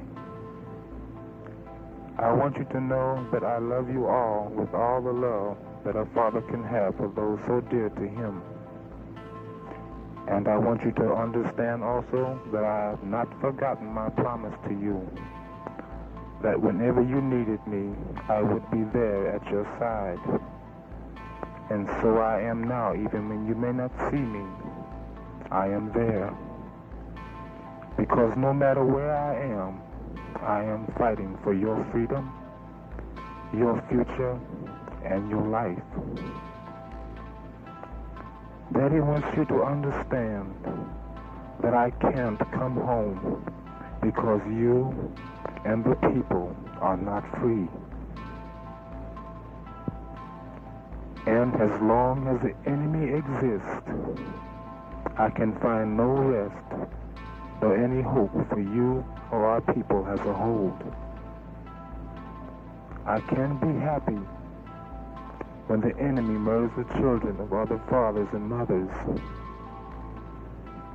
I want you to understand that I have to fight for you and for all fathers and mothers who must stay home, or who have not the courage to fight, or the clear understanding yet that the greatest gift they can give their children is freedom. To you, my children, even when I may never see you again, know that I love you and will not for any price forsake your freedom and the freedom of all oppressed people. To you, I give all that a father could wish. I give you life without fear and exploitation. I give you love for the future, understanding that the price of freedom is daring to struggle, daring to win. In ending this letter to you, I ask only one thing of you all, that you promise me that you will always honor the people and love the children and defend them both at any price against any enemy. The section about his children continued, the longest passage of his on the tape. In conclusion, his voice, clenched with the sorrow of his abandonment of those children, introduced the national anthem of the Symbionese Liberation Army. In the background was an instrumental song by the jazz group The Crusaders. In closing, I wish to play the national anthem of the Symbionese Liberation Army.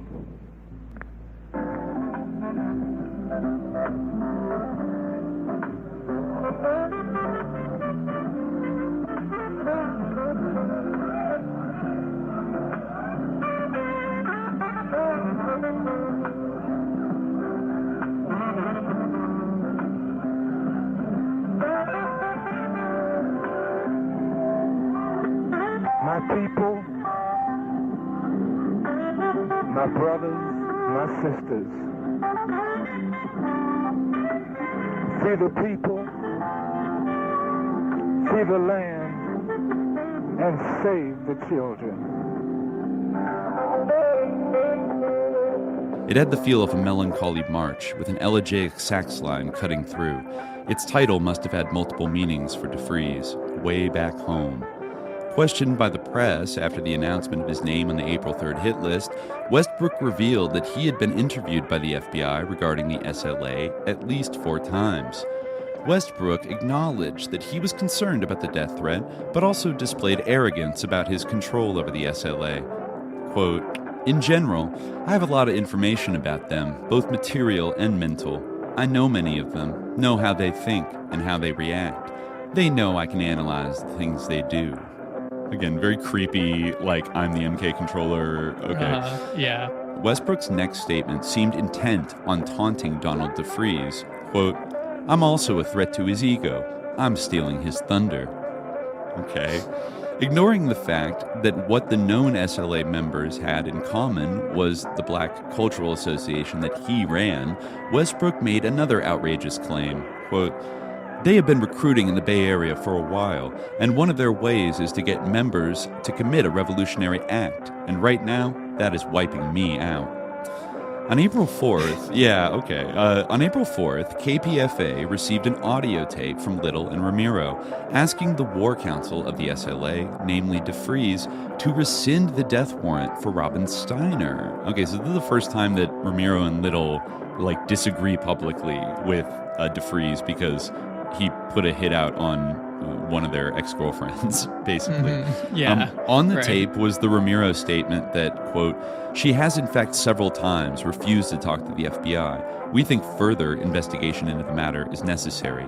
Little and Ramiro were willing to keep their mouths closed about the actual perpetrators of the Foster Blackburn attack, but they now felt that DeFries' paranoia was overtaking his common sense. Patty Hearst recalled, when DeFries was told by an SLA member that Little would be very upset by the death warrant for Steiner, that basically Little would be very upset by the death warrant for Steiner. She said DeFries' reply was, quote, "that both Aussie and Beau deserved to have death warrants issued against them. They had violated the codes of war by allowing themselves to be captured." Okay. Interesting. Yeah. Hearst also wrote that Atwood and Perry tried to convince DeFries to rescind these pronouncements with no success. Concerned for his own safety, Westbrook returned to his hometown of Chambersburg, Pennsylvania, to visit his mother for Easter. The sardonic home phone message in his absence included him saying, "I am not dead yet, but I still am high on the SLA hit list. If the caller is a terrorist, please include your affiliation so the credit for my demise can be properly awarded." That was his answering machine message. Even while in Chambersburg, he could not bear to be out of the limelight. In talking with the Hagerstown, Maryland Daily Mail, Westbrook continued his narrative that whites had taken over the BCA and were running the SLA, with DeFries as mere figurehead. Quote, "I think the honkies are calling the shots in the SLA, and they're letting Sing Q take the glory, but he's not running it. When I say this, he gets even madder." Okay, once again, he's just saying things to piss off DeFries. Yeah, he loves it. He relishes it. I mean, I like that article that we read in the earlier episode of his interview with Sarah Davidson. Is the ultimate portrait of his personality. He he just loves being an enfant terrible or whatever. Yeah. He also is that way. It gets up here, coming up here. He summarizes Stephen Weed's experience going to interview Westbrook, but before that, inevitably Westbrook returned to California to file his taxes by April 15th and continue his verbal war.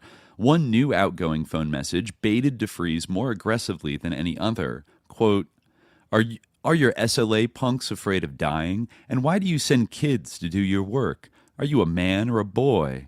The tide is turning. Once again, like, why are you doing this? The next Westbrook phone machine message returned to the comically confrontational tone of the others, noted by the San Mateo Times. This is a quote. Jumbo, Swahili greeting. This is Colston Westbrook. I have returned to the Bay Area to prepare my income tax returns and hope that SLA agents give me a death warning extension. If granted, I will kiss Sin Q's feet in Union Square in San Francisco and will give him an hour to draw a crowd. Okay. Nice. Crazy. Right. Westbrook admitted to providing information to not only the FBI, as he stated before, but also to the Oakland police. And ever the showman, Westbrook told the San Francisco Examiner he would, quote, take a lie detector test on TV concerning my past. Let the public put me on trial. Presumably he never did that. In his book, My Search for Patty Hearst, Stephen Weed, the fiancé, recounted a very revelatory meeting with Colston Westbrook after he was pronounced a target. Westbrook had the following recording when Weed called to set up a meeting. Quote, I am not dead yet, but I am fully dressed, I guess he means armed, and looking forward to a reunion with my old brother, the General Field Marshal. Weed found Westbrook living in University Village in Albany near the Berkeley border. It was an area of similar-looking apartments adapted as university housing, formerly known as Veterans Village during World War II. Inside, the apartment was littered with papers and books as well as toys for his infant son. Westbrook's life had become as chaotic as his dwelling. He checked under his car during the visit, telling Weed, I got to check for bombs every time I go anywhere. Westbrook had become nearly as obsessive as DeFries about his own potential death, but he still maintained the same outlandish personality. There was a callousness, too, about the other white SLA members with whom he had been friends.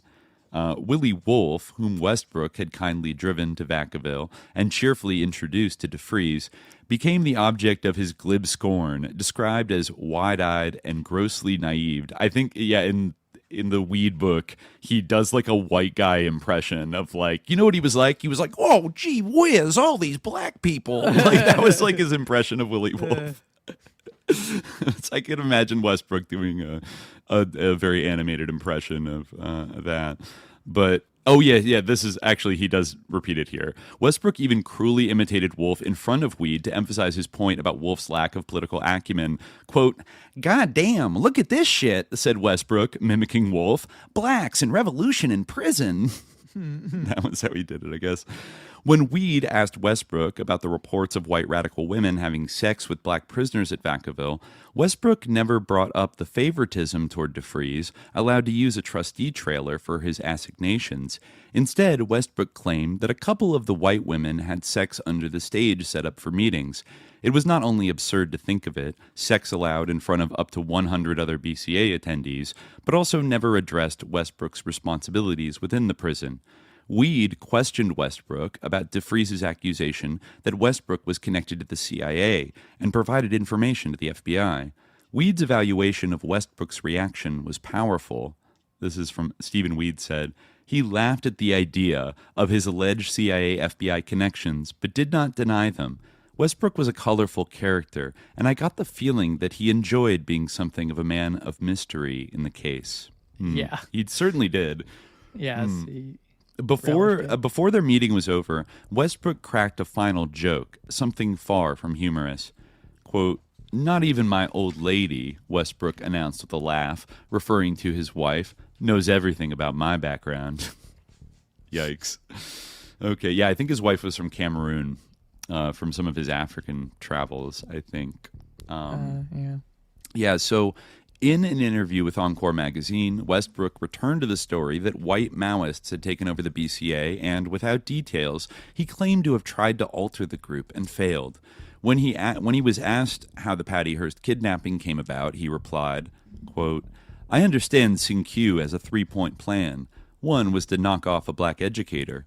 Another was to kidnap someone of importance. And 3 was to blow up something.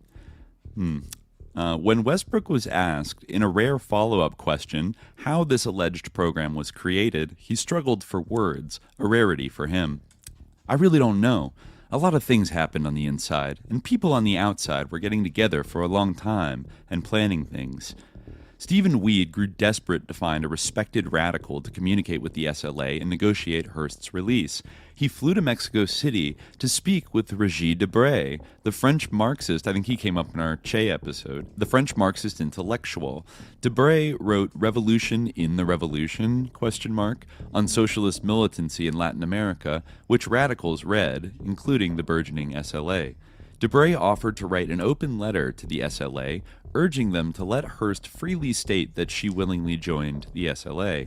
Debray had his doubts about the upstart revolutionaries and the American left in general. This is his famous quote. "Usually they do nothing," Debray sniffed, "and when they finally do something, it comes out like this."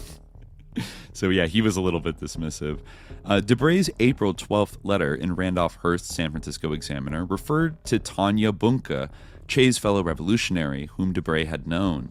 Debray subtly criticized Patty Hearst and the SLA, saying the original Tania had spent years among the workers and studied the theory of scientific socialism and the reality of the actual world.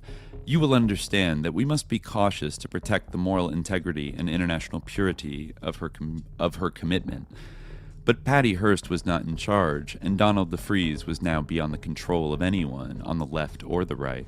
Then we get to that aforementioned tax day, April 15th, 1974, and a little visit to a bank. Yeah. All right. April 15th, tax day, also coincided in 1974 with a press conference held by Evel Younger in San Francisco. He ridiculed the People in Need program and challenged the assembled reporters, quote, "We need to ask ourselves whether the food reached the people in the greatest need. Should we allow a small band of extortionists to dictate our welfare policies?" Younger, to no one's surprise, was not about to sensitively comment on the need in a legal manner to help the state's poor. He did, however, make many reporters ruminate on a more ethically ambiguous question regarding the media itself. He said, "It is a fair question to ask whether a free press can responsibly comply with extortionist demands that it publish political rhetoric designed to influence public opinion in favor of the kidnappers." It was a worthy and complex argument, as the media had fully published or aired the SLA's written and recorded communiques, knowing they would grip the public. Younger obliquely suggested that his office disapproved of the FBI's measured approach, attacking, quote, "the timidity of the police response." He also gave the impression that Patty Hearst did not warrant different treatment from the other SLA members now that she had verbally lacerated her parents and American society. This is the beginning of the backlash, which is pretty significant. So he said, "We cannot place the safety of one citizen above all of the others." The Attorney General of California was not about to afford her special treatment in a raid or a shootout. So basically, kind of saying, like, we're gonna shoot at you just like we shoot at everybody else. Like, you're not gonna get any special treatment, now that you've said you're with the SLA. At the end of Younger's press conference, as reporters posed private follow-up questions, one of the most famous bank robberies in American history was about to take place. In a closed gas station parking lot across the street from the Hibernia Bank at 22nd Street and Noriega Avenue in San Francisco's Sunset District, a rented red AMC Hornet Sportabout sat. Its passengers, Willie Wolfe, Angela Atwood, and Bill and Emily Harris, watched the front of the bank tensely. Camilla Hall drove a green Ford LTD station wagon. Her former lover, Soltisic, sat beside her. In the backseat, Donald DeFries and Nancy Ling Perry each held an automatic rifle.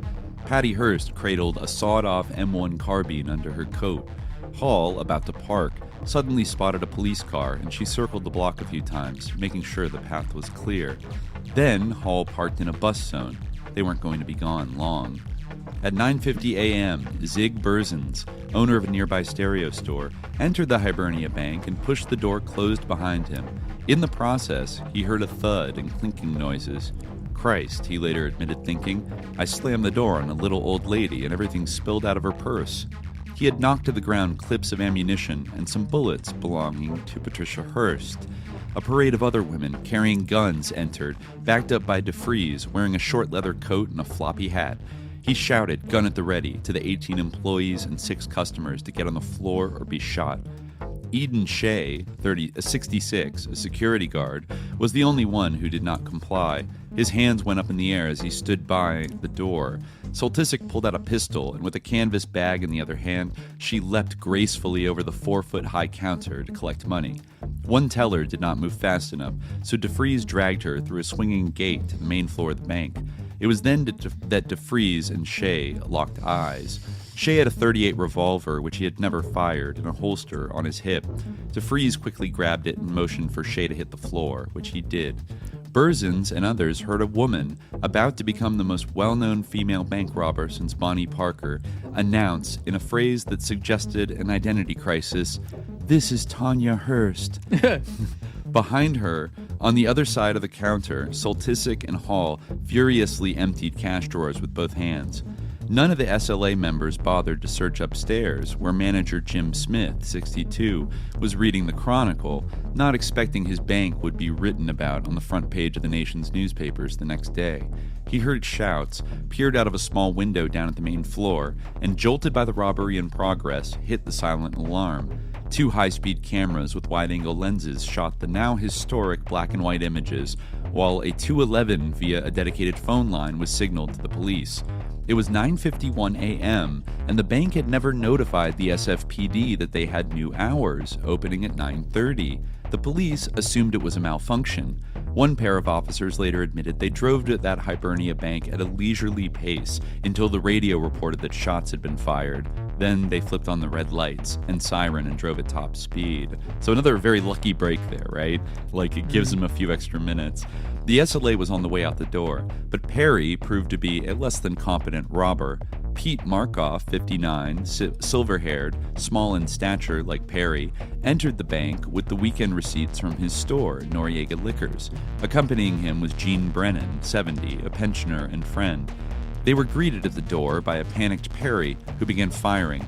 A .30 caliber bullet ripped through Markoff's right buttock, exiting his right leg and putting a hole in the glass door.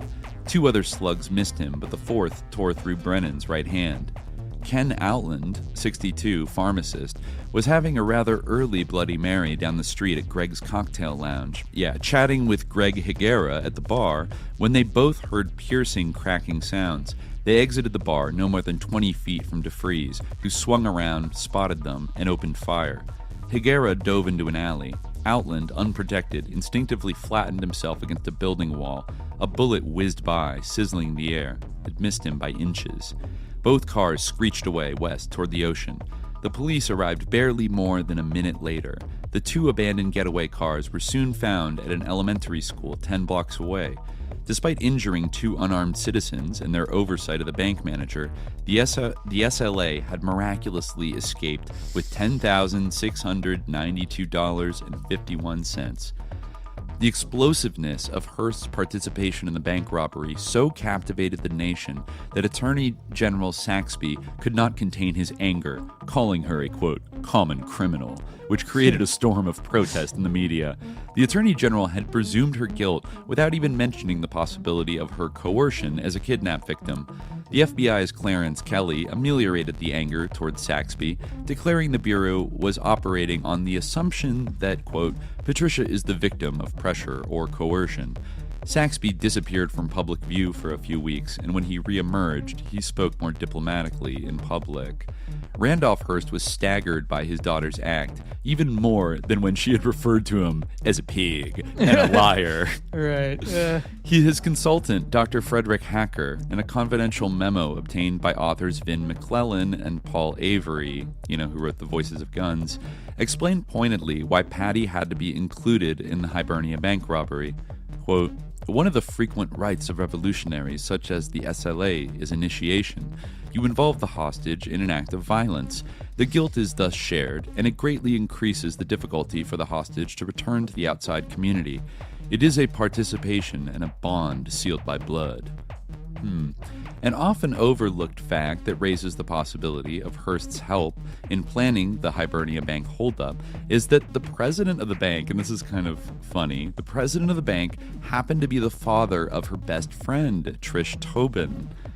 U.S. Attorney James Browning, who eventually prosecuted the case against Hearst, said after the Hibernia Bank heist, "I think this is the first time in the annals of legal history that a kidnap victim has shown up in the middle of a bank robbery."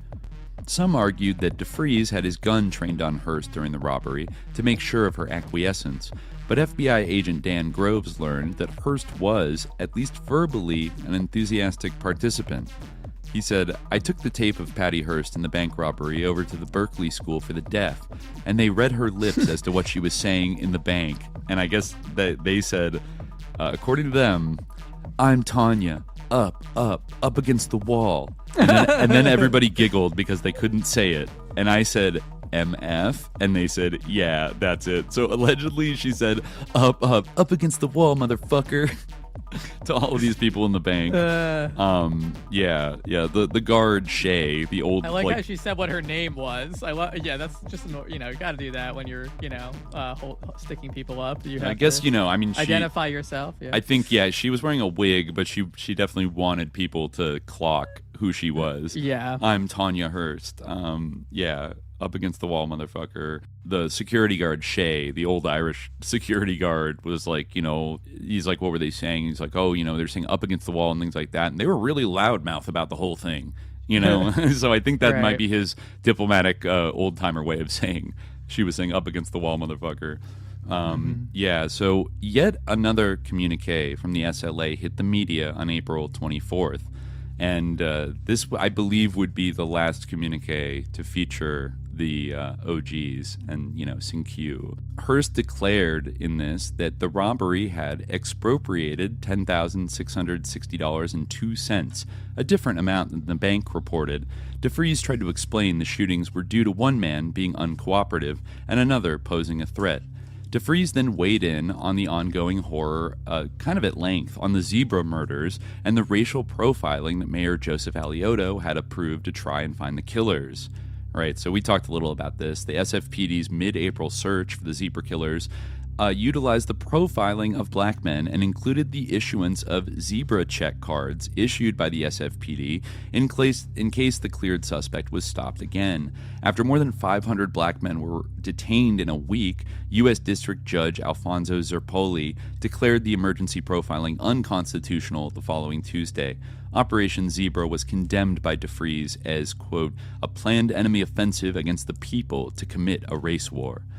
DeFries remarkably reconfigured the murderous SLA into radical Robin Hoods to some observers, providing food to some of California's poor, and instantly dominating the covers of Newsweek and Time after the haphazard but successful Hibernia Bank robbery. But DeFries knew he was living on borrowed time, metaphorically looking back over his shoulder. He both feared for his life and the lives of his SLA brothers and sisters.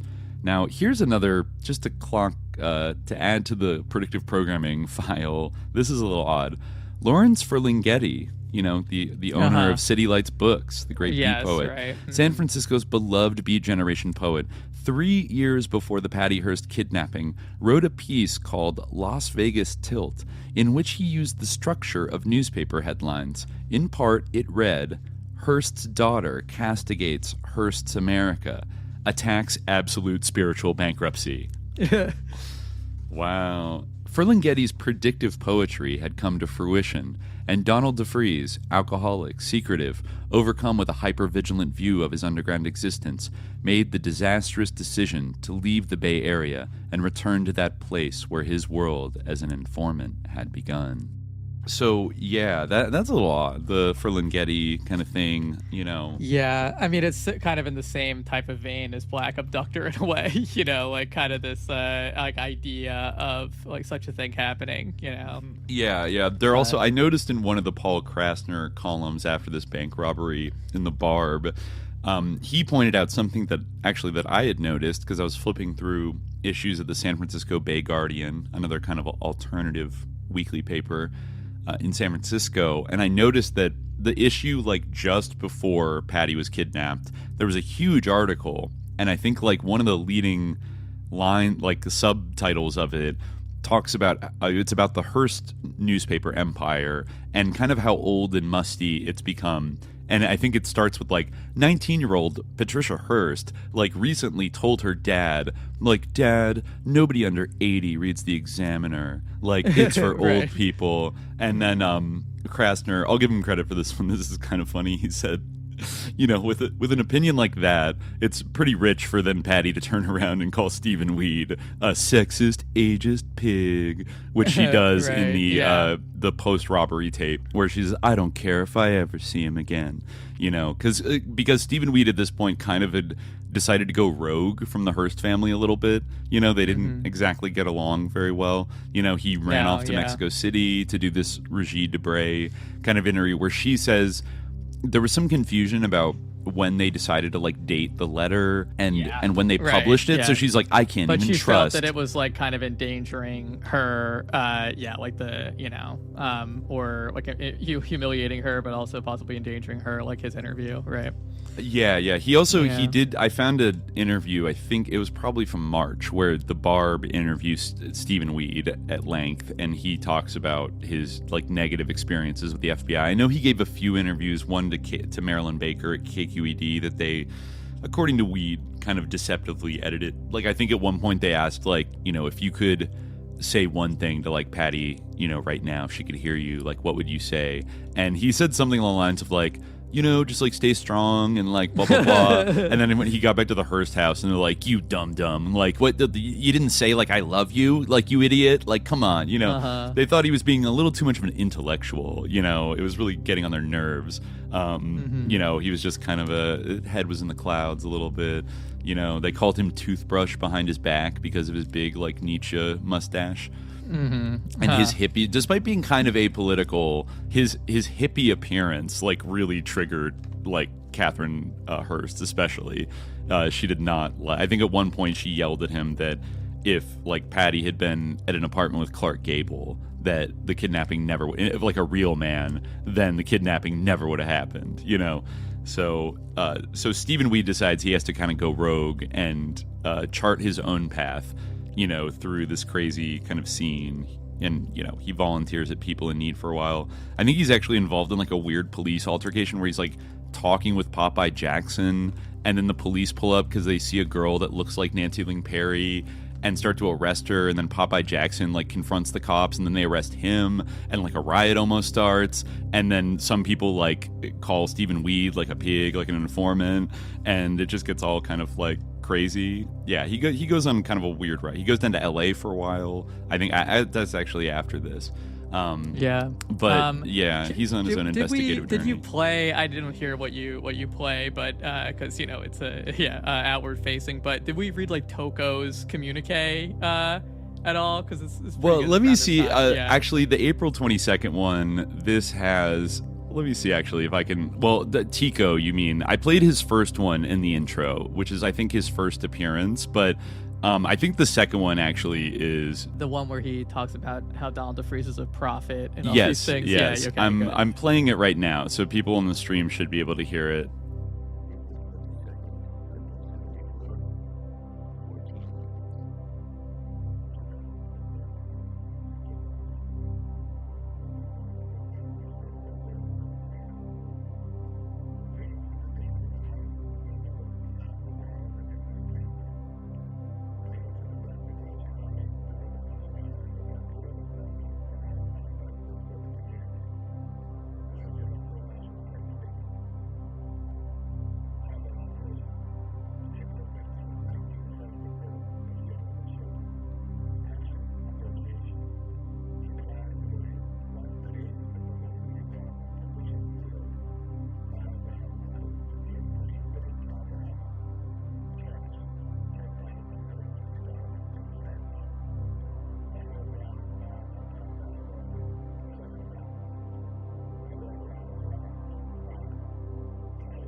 think this is Tico coming up. Here we go. This is Tico speaking.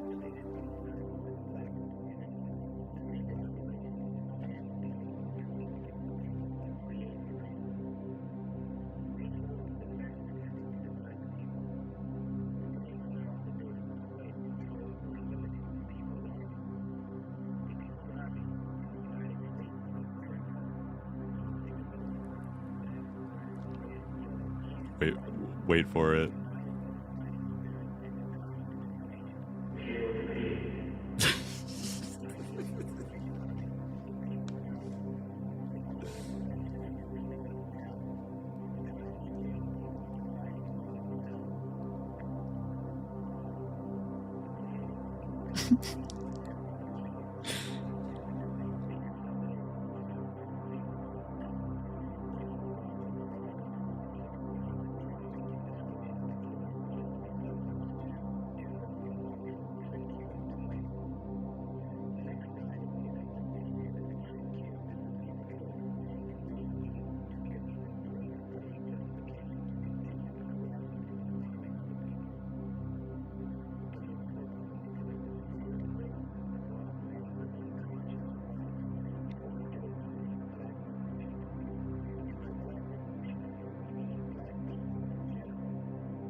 What?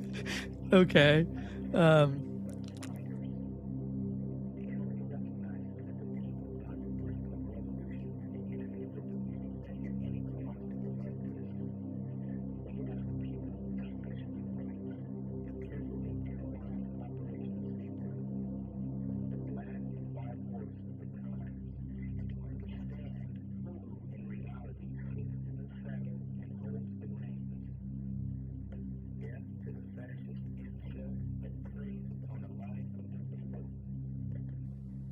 All right, we'll stop there after Tico's monologue. But that is Bill Harris, ladies and gentlemen. Yeah, united in a common determination to kill the pig. Yes, really... I liked when he called for white N-words to rise up.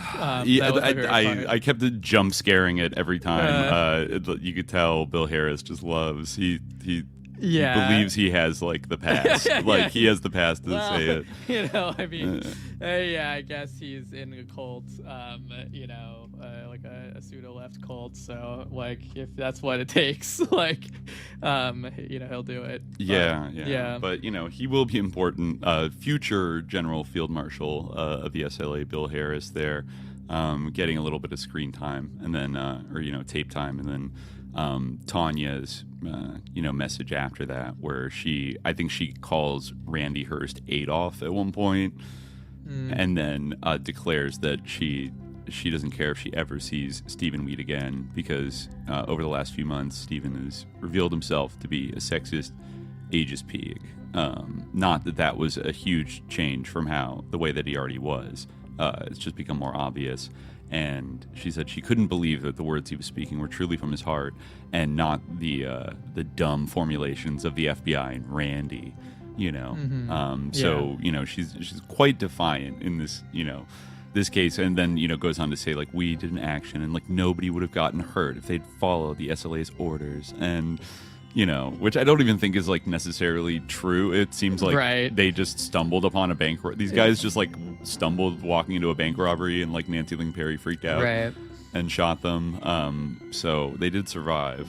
But I mean, they do get away. Like, it's kind of crazy that they planned this out over the course of a few weeks. They do their multiple car switch kind of plan, and then even though the police get there a minute after they leave, they can't figure out what car they switch to, and they eventually just drive back to their Golden Gate safe house, and with all the money, and boom, there they go. And They pulled it off. Today. Yeah, Couldn't do that today. Yeah, you could not do that today. No. It kind of like is like a like one battle after another like scene. Like didn't that happen in one battle after another? Yeah, kind of. They did have a bank robbery, and where Jungle Pussy jumps up and said, like, controversial scene. I have so many problems with that movie. Like, that I think the first half hour of it was really what like threw me out, because that movie is obviously riffing on the SLA. It has a black leader, and in this case, a couple like black women are also in it, and there's a bunch of like DSA type like white people that are in it. But it's like I couldn't, because it was transported to like today. Or, this is supposed to be like 15 years before now. I'm like, what was this, like an Occupy group in 2010? Yeah, like, this doesn't really make any sense. And it then literally makes absolutely no sense. I was like, I hadn't seen it when we talked about it in the 5-year special, but like I saw it since. And like for the first like couple minutes of the movie, I was like, "What year is this supposed to be?" Like it's like incredible, because like it has like a clear like 60s vibe, but it's like they like, in fact, even in the bank, I feel like they didn't have like modern technology. They had like these like weird like 90s-esque like computers, but even then like it seemed wrong they had computers at all. But it was like this weird kind of like ahistorical like, pastiche. Right. And it wasn't clear. It's like they were like kind of raiding like migrant detention centers and like blowing up power stations. Like, it wasn't clear exactly like what their ideology, what like the focus of their ideology was, but they were just like, and they were always like having sex all the time. It clearly is like poking fun at like, it even kind of goes into like a little bit of like the reactionary black abductor thing, where there's one scene where like the leader like makes out with like this other girl, and then like turns around and makes out with like the other white girl, and it's kind of implied they're all like in some kind of revolutionary polycule situation. And then it speed runs through, we'll get to probably in the next chapter, like the murder of like the SLA by the LAPD, and shows it in like a 5-second like montage of like, look, they're underneath the house being burned alive. Anyways, moving on, like the cool story of like Leonardo DiCaprio. I don't know. Like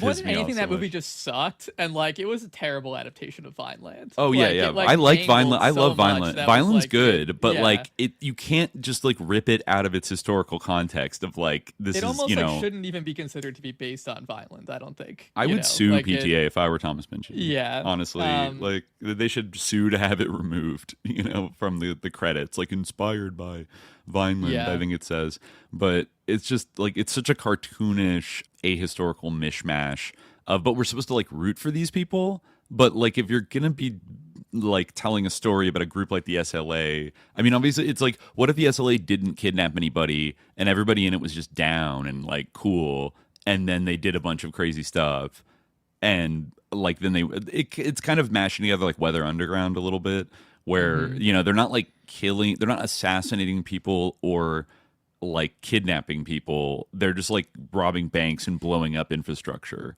which is kind of more of a like, it's kind of a combo of like somewhat maybe what like the Black Liberation Army and the SLA did with bank robberies, and then the Weather Underground, like symbolic bombings, and so, but it's just so like not defined. Like they might as well be like liberals or like kind of like eco-anarchists or like kind of BLM, like kind of it's just it's so stupid. Right. Yeah. It sucks, and it it's doesn't say it's- anything interesting about like the SLA phenomenon. And it was also which is- incredibly boring. Like just on like a like a filmmaking like economy of like drama level. It was just incredibly like a tedious movie, where like I didn't like actually care or like have an interest in anybody succeeding. And like I don't like I feel like the whole state. Yeah, it is true. Like the stakes of what they were trying to accomplish. I mean, we should not talk about this any further, but like the stakes of what they were trying to accomplish, like were just like so like muddied, and like the like characters are so poorly drawn. It was shocking that like PTA, like who I think has like made interesting movies in the past, like made that film. Like I guess maybe it just like didn't play to his strengths at all. I don't know. There was a moment where I thought, oh, he could maybe like I'll defend the Inherent Vice adaptation of that being like pretty good, and like it's a pretty direct adaptation, and it's like entertaining and like interesting introduction into like the world of Pynchon, but I feel like that was every movie he's made after that has been more like solipsistic and just like cinema for the sake of cinema, like I don't know, just like annoying. The Gen X syndrome, where everything becomes like this kind of, I don't know, even like high auteur fan service of just like not really about, and like not feeling like the movie should be about anything, because that's stupid. That's not what great filmmakers do. They don't make movies about things. Like they're Dreamweavers or some shit, like I'm just a little over it. I'm a little over that kind of nonsense. So we're almost up to the point now where they decide that they probably have to split their safe house in San Francisco, because like sooner or later they might get caught. They know they've announced basically very loudly that they're in San Francisco, which was not exactly known up to this point. As like kind of like another like tone piece, can we read this from the Berkeley Barb? SLA Bank hold up answers some of the questions. Did you read this one? I think It's by Rick Reynolds. Which week is this? The April like 23rd issue? It's the April 19th to 25th. Gotcha. Yeah. Oh, actually, we'll read this, and then actually after you read that, let's dig into the Mae Brussell, because this is when Conspiracy Queen enters the stage of the story. Yeah. Like actually she really does become like a character in this that the SLA is like interfacing with, and saying that she's like a conspiracy freak pig, like for saying what she says. Yes. She's really like holding the SLA is CIA line, which like not everyone was. Yeah, I mean, it's like it's true. Like there was a lot of like critique of her. I mean, there were two like kind of anti-SLA groups. Like there was kind of like the Mae Brussell like quote unquote like noided angle, which is Don like Fried. And there's also like this is unproductive or whatever line, which could like kind of combine. Were kind of compatible with one another to an extent, but not everyone went so far as to say they were CIA. Some just said that they were foolish. But then there were like a lot of people like in the Weather Underground and the BLA, who were like right on.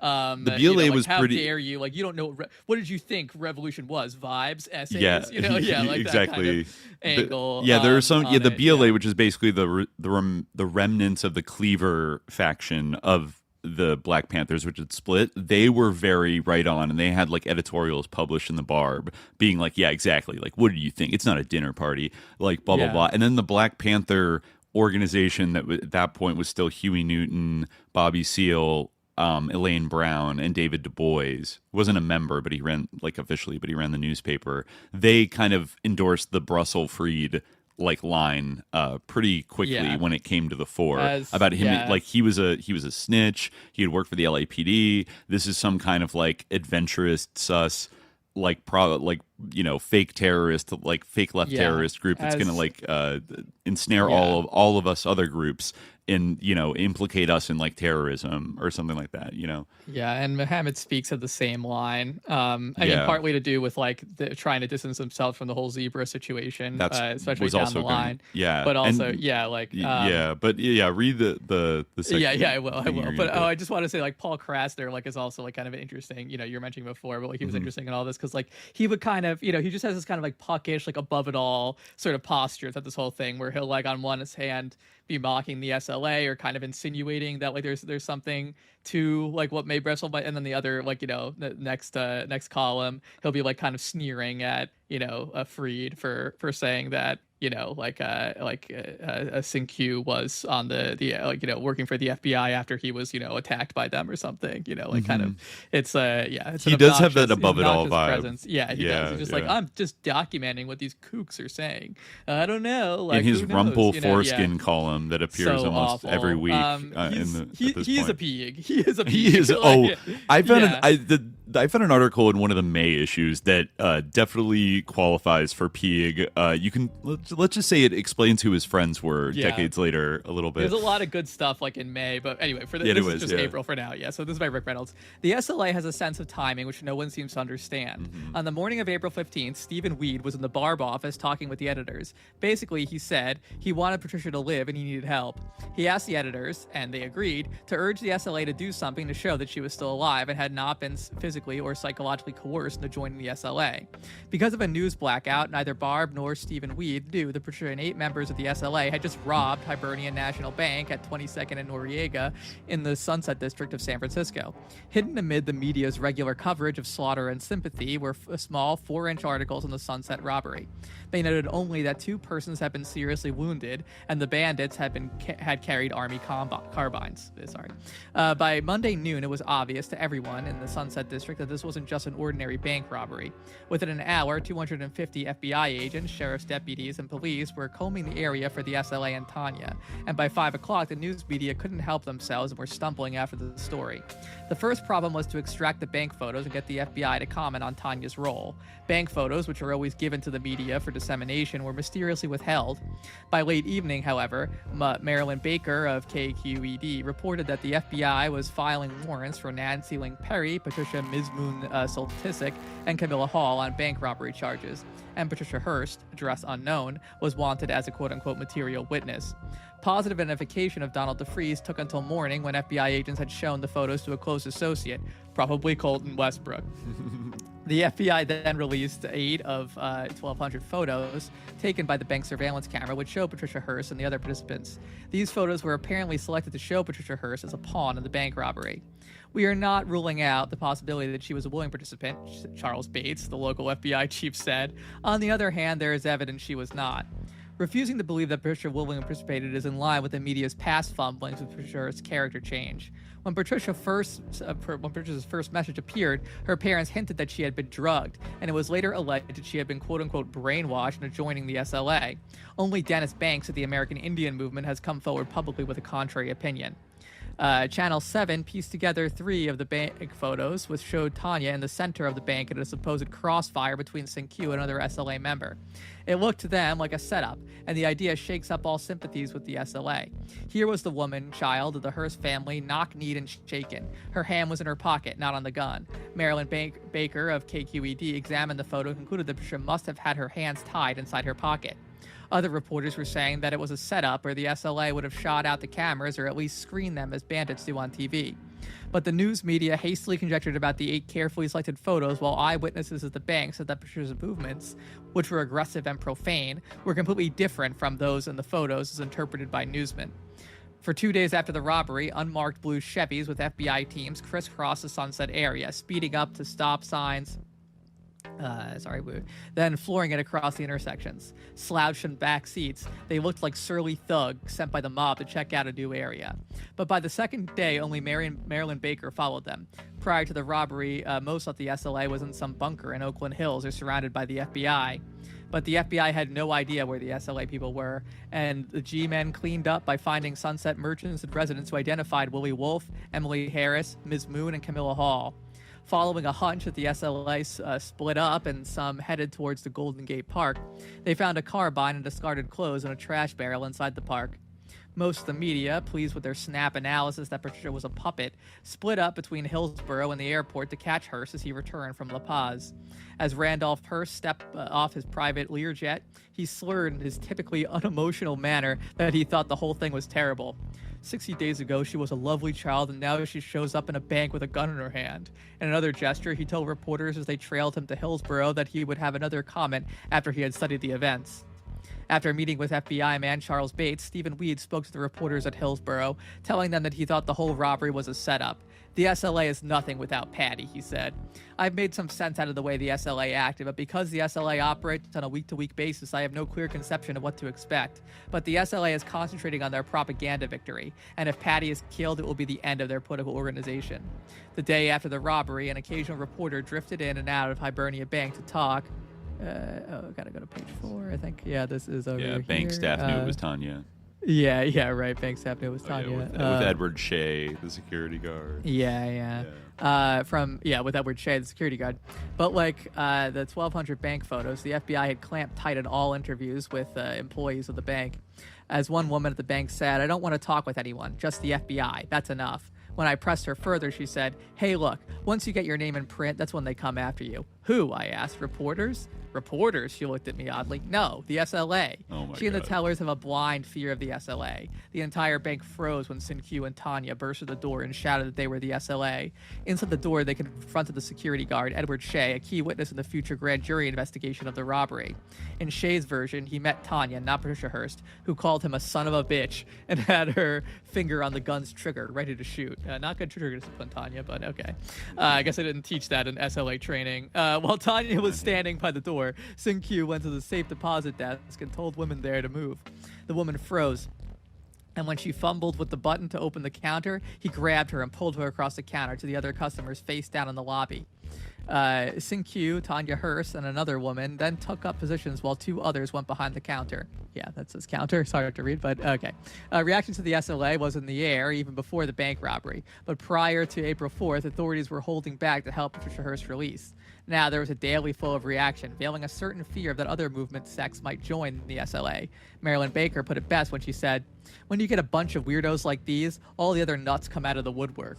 Paranoid California officials are afraid that, unless the SLA momentum stops, civilization as we know it will end. Oh my God. Signs like solidarity with the SLA, spray painted on walls, and Rice Gov posters began appearing in Berkeley 2 months ago, but most of them were suspiciously concentrated around the Chabot Street house, Chabot Street, where everyone lived. Where some members of the SLA lived. But now SLA graffiti is appearing in Oakland, a dangerous place where authority totters, and you meet many people who believe what the SLA is saying. To prevent this kind of talk, on the day of the robbery, Abel Younger, California's reactionary attorney general, threatened prosecution of anyone connected with extortion, even those involved in food giveaways. Besides, he said, I don't see why it was called People in Need, which assumed that the people who got the food were in need. Oh my God. Yeah, that was a big thing that like the kind of right wingers would be like, people in Cadillacs were pulling up to get their the food. Course, I mean, there was chaos in the early ones, so it lent to images like that, which were broadcast everywhere, and it did have that effect. But yeah, some people were kind of like down because of these spectacular actions, that were broadcast across the media. You notice here also, since I have this issue up, SLA setup. On the next page, Panther bust seen as stage of renewed police plot. This actually happened. This might have happened like the day after the bank robbery, but it gives you a sense of maybe the spectacular actions of the SLA giving the police an excuse to go after, say, like the Black Panthers, who were very critical of the SLA, but nonetheless. I guess the bust of 14 Black Panther Party workers in an East 29th Street precinct house in Oakland earlier this week takes us back, as through a political time warp, to the days when the Panthers were being periodically jailed and shot for their activities. The fact that charges were dropped pending further investigation on the day of arraignment makes the bust all the more bizarre. Even the page 1 photo in the Cron, printed in the same issue as their breathless Girls of the SLA feature, wow, was, even the mainstream press was getting in on it. It was a familiar prototype. Rows of ammunition and automatic weapons, supposedly confiscated in the house, hulked wickedly against the white background of what looked like a sheet spread upon the floor. The photo went a long way towards resurrecting, or trying to, the image of jive macho violence the Panthers have been working to shed in Oakland with their community organizing projects, electoral efforts, and survival programs. The bust also raises the possibility of a renewed pattern of widespread police harassment against the Black Panthers. Clearly, the Panthers feel that it's more than a possibility. Chairman Bobby Seale describes the raid as an attempt to drain and discredit the Panthers, adding that it was the same old political agent provocateur operations. Panther members in the past were frequently arrested and charged with possession of weapons such as machine guns, but no machine guns ever showed up in court in those earlier trials, Seal said. At least one Panther ally, Don Freed of the LA-based Citizens Research and Investigation Committee, feels the raid was, quote, in part a response to Black Panther Party publications that link Sin-Q of the SLA to undercover police work. The Black Panther, they were really out front with, I think, publishing the first thing of like revolutionary leader or police agent about DeFreeze's background. Yeah. The Black Panther, the party's weekly newspaper, printed a cover story on its April 13th issue, strongly suggesting that Sin-Q, also known as Donald DeFreeze, has been operating in California with police protection. Because of the Oakland raid, Freed released what he says is information gleaned from official sources showing that DeFreeze is an employee of the Criminal Conspiracy Section of the LAPD, a program Freed describes as a pet project of California Attorney General Evel Younger. Younger retained DeFreeze as an agent, Freeze says, despite reports that he was a, quote, homicidal maniac because of a pressing need for agents in the black community. The Black Panther further supports Freed's assertion by reporting that the state of California has consistently refused to extradite DeFreeze to New Jersey, where he has been wanted since 1965 to face charges of kidnapping, extortion, and assault with a deadly weapon. The first known act of connivance with California police by DeFreeze occurred on December 6, 1967, reads the Black Panther report. DeFreeze sets up a crime partner, Ron Coleman, with a telephone call and led police to a cache of more than 200 rifles and automatic pistols. The guns had been stolen from an Army surplus store. We covered that, I think, parts 1 and 2. And so the Black Panther repeated a lot of that. According to them, then he used one of the guns that from that bust in like a failed kind of bank. Well, kind of like a check. He was trying to pass a bad check, and then he got confronted and got in a shootout, and then was caught with this gun that implicated the LAPD, was like handing out guns to informants, which looked bad, and that's when he got sent to Vacaville. And then, he escaped in 1973 from Soledad by simply walking away from a minimum security section of the prison where a guard left him alone to work on a boiler. SLA communiques of the past several months have bitterly attacked the Panthers as penthouse revolutionaries, while law and order forces in Oakland have attacked them from the opposite end, portraying them as dangerous firebrands. In actuality, retort the Panthers, the law and order types are afraid the Panthers could win power in Oakland next year, legally, right? They were gearing up for another mayor run, I think with Bobby Seale, and so, That is the primary reason for the raid, according to Bobby Seale. The East Oakland House contained the names and addresses of 3,000 precinct workers who have already been organized for a campaign to elect 5 city council members and 2 Board of Education members next spring, as well as voter registration records from last year's mayoral campaign, when the Panthers had only a third as many workers. The campaign, such as the one planned for next year, would cost a minimum of $300,000, which is, coincidentally, almost identical to the bail money originally needed to free the 14 prisoners. The 14 busted Panthers are not name people frequently in the public eye, but they are, according to Seale, key workers in several of the party's survival programs, and they were busted up by up to 50 Oakland and Berkeley cops, not 9, as reported by Berkeley Police Officer Berger. Panther spokesperson Elaine Brown further stated that arresting officers had only an unsigned warrant when they came looking for a Leonard Kolar who doesn't live there. Yeah, so it sounds like, they're playing some dirty games here, trying to undermine actually their electoral organizing potential, like the machine they're building to legally win, so you could see a kind of a interesting thing there. Also, I don't know if you noticed when you're reading the bank holdup article, there was this little chestnut that I thought was pretty interesting from someone we'll talk about next. Will Gerald Ford survive San Jose this weekend? Mae Brussell, conspiracy expert, foresees a possible CIA attempt to kill Vice President Gerald Ford and others in San Jose this weekend. Wow. The scenario, assassination, provides an excuse for martial law. She says, the Bay Area violence, including the zebra killings and culminating in the Hearst kidnapping, is the beginning of a massive race war in the U.S., Ms. Brussell said.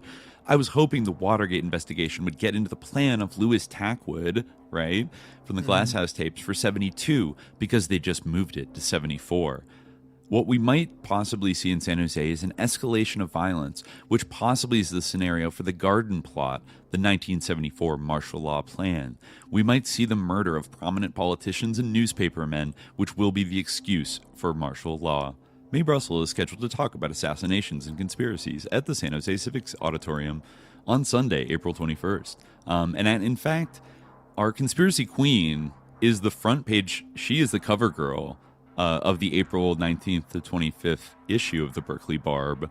And I think this is the first time they really give, like, it's funny because I think this is the first issue published after the bank robbery, so you can see that they're kind of opening up to a little more of a anointed tack at this point in the story, the Berkeley Barb seems to be. Whereas maybe in the beginning they were a little bit like, let's publish all their shit and like, Cobra, But at this point, they're highlighting Mae Brussell's work. And now I think Don Freed is starting to make the rounds in the Bay Area, and he's working with the Black Panthers and providing them information. They're publishing it in their paper. So, it is coming from I think it's kind of like split. They like run different things. Like, even later into May, like there's some like really pro SLA stuff. No, you're right. It's I just mean you start to get a little more of like this perspective starts to make an appearance alongside the like right kind of things. So this is like an interview with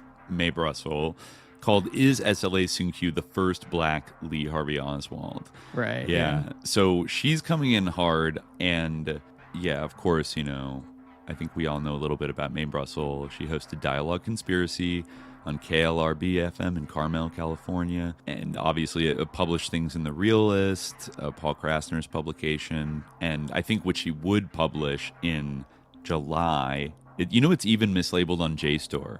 That if you look up like the official like JSTOR link, it says Mae Brussell's Realist issue is in February. Huh, wow. So it all goes back to that one website, the archivist, ep.to. So weird. Homeboy, you gotta fix it. So, I think Mae Brussell's perspective is interesting to bring in at this point, because this is when we start. It's not like this was some like really fringe thing, or like it came about later that people had conspiracy theories about the Patty Hearst kidnapping in the SLA. Like, this is very much happening in real time, right? When the SLA is still on the run. And right after they robbed a bank. So, I think some of the way she breaks this down, again, a little bit like Schreiber, it's like speculative, and she does predict things that don't ultimately end up coming to pass, that like a full kind of nakedly fascist genocidal police state is like going to be implemented, and like all forms of democracy are going to be kind of like canceled in within a year or like 2 or 3 years, like the kind typical, of apocalyptic vibe.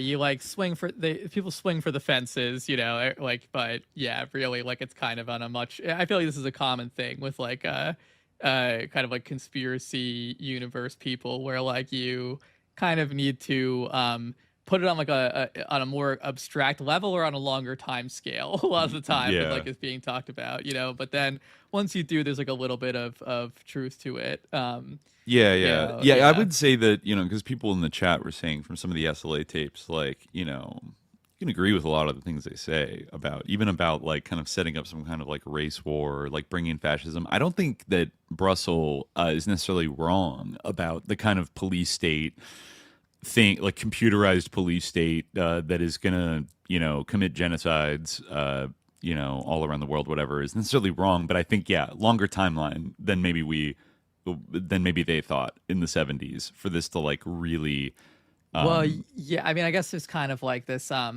I don't know, I guess like the vision of it is almost like this kind of like radical, it's kind of like the old like frog in the boiling water thing. I don't know if that actually is something that frogs actually do, but regardless, like like I think that like we kind of do live in like the nightmare like future that Louis Tackwood described, where everyone is like constantly surveilled, right? But it doesn't feel like it, or it isn't like really.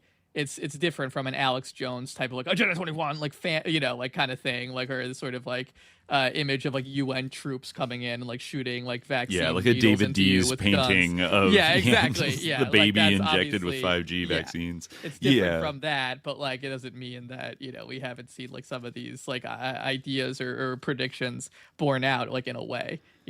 Right. A lot of I think on a longer timeline, like the trend, it does kind of match the trend of how things have shaken out, in that we're like less democratic, more controlled by like technological systems of surveillance. Like democracy doesn't really matter anymore. We do genocides and support genocides in various places, and like the government and corporations are kind of gradually building like an infrastructure that could maybe overtly enslave everybody if they really felt they had to or wanted to. Eugenics is kind of low-key like making a strange comeback under different names, but like that type of shit. Yeah, like these are problems we're basically still dealing with, even if they haven't come to pass yet. I think it's kind of, people got mad at me for making this comparison, which was surprising, because I feel like if anything, I would almost expect that the opposite would happen, where like I would be like criticized for being too dismissive of chemtrails or something. But like what I said, like, the like chemtrails, like in a way, is like a kind of like simplified like version of like a reality that most people who are informed agree on. That like our government is putting chemicals into the air that are making everyone's lives worse, which is basically like the phenomenon of climate change, right? It's the same like principle, but it's like different kind of understandings of the mechanism whereby it happens. Right. Like one has this like very kind of what's the way to say it? Like kind of I want to say like broad kind of very like kind of like a bold or simplified sense of like intentionality, where it's like in reality like a bit more complex than that. But it's important not to move the needle too far in the direction where we erase intentionality, because it is there. And I think that's the a key thing about the climate situation as well. It's not a matter of like, oh, we're all just too morally flawed and to fall into prevent this catastrophe. Like, no, like they don't care. It's deliberate. They want it. like, on some level they do want it, and so on some level the pigs do want to. They want to neutralize anybody that is outside of the version of the social contract that they are used to enjoying. And like anybody demanding more is going to have to be like neutralized one way or another. You can see like fingerprints of that going on, not just literally the SLA, all these other groups just in the kind of radical left milieu getting fucked with. That article by Hunter said it explicitly, like Patty Hearst, like the kidnapping of Patty Hearst, he literally said that it was good, right? He literally said this like has served us, right? This is like Gladio, because people are now waking up to the Marxist conspiracy, right? Like that's kind of like how he put it. Like this is, but like that's kind of, you could say it's like saying the quiet part out loud in a way, but like it's on some level, in fact, sometimes on an explicit level in that guy's particular case, like they want these type of groups to exist because they help advance their narrative. Right. That's very much that's like a Gladio mindset, and they were totally. There's evidence that it's come out like in Europe, in Italy, in the 70s and 80s, that they were using this exact tactic of doing spectacular terrorism that scared people and kind of caught like civilians in a crossfire and blaming it on like ultra left groups that were just so scary, and like the Red Brigades or others, and maybe I don't know. Right. I feel like you could see like the Hearst as being kind of like a collateral damage in a way, where like they weren't necessarily targeted. Although I did see one suggestion that like it had to deal with like the Hearst Rockefeller rivalry, because like the Rockefellers were like involved in like creating the CIA, right? Like, was this from the National Caucus of Labor Committees by chance? Because like I noticed that there's coverage of I think the name was like Nick Denton was the guy. I mentioned that he popped up in the when Don Freed and Mae Brussell did like the press conference in May, that suddenly you hear like, I'm Nick Denton from the National Caucus of Labor Committees. What do you have to say about like he actually starts talking about the Gladio operation, but then like, which is all connected to Rockefeller interests since 1947. and there, and then somebody says, like a woman says, like, sorry, is he part of the press conference? Like, he just came to start spouting. But then I noticed week by week in the Berkeley Barb, there are more and more articles, kind of in a sort of skeptical, bemused way, like covering the NCLC, which is LaRouche's group. He still went by Lynn Marcus at this point, but like LaRouche was LaRouching really fucking hard in this era as well, and in a way kind of like muddying the waters, like saying mixing some real stuff, like real analysis, some real noited analysis with a little bit of like a weird, like off-putting, like they were very, very convinced that the Rockefeller family themselves were plotting like kind of what Mae Brussell talks about, but they were like, no. And I think they were even critically supportive of Nixon, because they were like, Nixon is actually like, he's gone rogue, and the Rockefellers are trying to take him out, which like they very well might have been doing, like, for more complex reasons. But I feel like I don't really trust, given the way that they're acting, they're accusing like everybody of being CIA around them, like 24/7, like to them, like almost everybody's a pig, like basically, except for I guess Richard Nixon and Lynn Marcus, but they're a thorn in the side of like many other leftists. But the Berkeley Barb does seem like fascinated by them, because they're also making, like, a lot of people are making really apocalyptic claims in this year. Let's not forget the oil crisis was also going on. There's a lot of articles in the Barb about how this is like engineered by the ruling class, like on purpose to like cause some kind of economic collapse and like lower everybody's standard of living. There's a lot of like paranoid speculation about like who really like what is Kissinger up to with the the OPEC crisis, etc. But maybe I'll just read a little from Mae Brussell here, because I mean we have to assume the SLA read this because they religiously read the Berkeley Barb, right? And in fact, I think in the next issue, Russ Little, who's in jail, writes like a clapback at Mae Brussell, which is funny to read too. But I'll just read a little bit from like where she's coming from. The interviewer, Stephanie Caruana, asks Mae, "Can you please explain what's going on? Who or what is the SLA, and why did they kidnap Patricia Hearst?" Mae Brussell says, "The script from the very beginning was to have the nice, rich white princess kidnapped by the mean black prison escapees, in quotes, to drag out the scenario until the whole nation was involved with Patty's fate, and then to sacrifice her. Donald DeFreeze and Thera Wheeler would be the patsies. DeFreeze would be the main patsy, the first black Lee Harvey Oswald. He would wind up dead or in jail, silenced like Sirhan, Jack Ruby, Lee Harvey Oswald, James Earl Ray, Arthur Bremer, and many other patsies. The intelligence agencies behind the plot didn't plan that Patty Hearst, Donald DeFreeze, and Thera Wheeler would survive and tell their story. The whole plot for the paramilitary takeover for the United States might come out in the open if the truth is revealed about this kidnapping. On the other hand, if the plan to assassinate Patty Hearst is carried out, the military intelligence agencies will be stuck with something around their necks that could be just as difficult to cover up as the truth about the Kennedy assassination. Evidence of a high-level conspiracy will keep on cropping up again and again, and many more people will be murdered. Since the Watergate story began to emerge, some people have become more sophisticated and more suspicious. They know they have been lied to by people in the highest level of our government. The Hearst kidnapping is a domestic conspiracy. It has to be understood in its historical context. The past 10 years have seen the murder of a president, a senator, congressman, civil rights leaders, and hundreds of other victims of what I believe are related conspiracies. The next 10 years will be bloody and fearful for all minorities in the U.S. It appears there will be a concerted effort on the part of the Defense Intelligence Agency to continue the policies of the Nazis they brought into this country following World War II. Genocide will be made possible by the same techniques used in Germany. Now this gets very specific. 2 large airports will be utilized to move large masses of people. In addition to the Dallas-Fort Worth Airport, a new airport is planned in San Diego next to the Mexican border. These airports have been designed with extra thick runways to accommodate giant 747 planes. The planes themselves, which have proved impractical for civilian airline use, have just been purchased by the military and are being remodeled for mass transport. Their engines are turned over every day at a cost of thousands of dollars so that they can be pressed into service at a day's notice.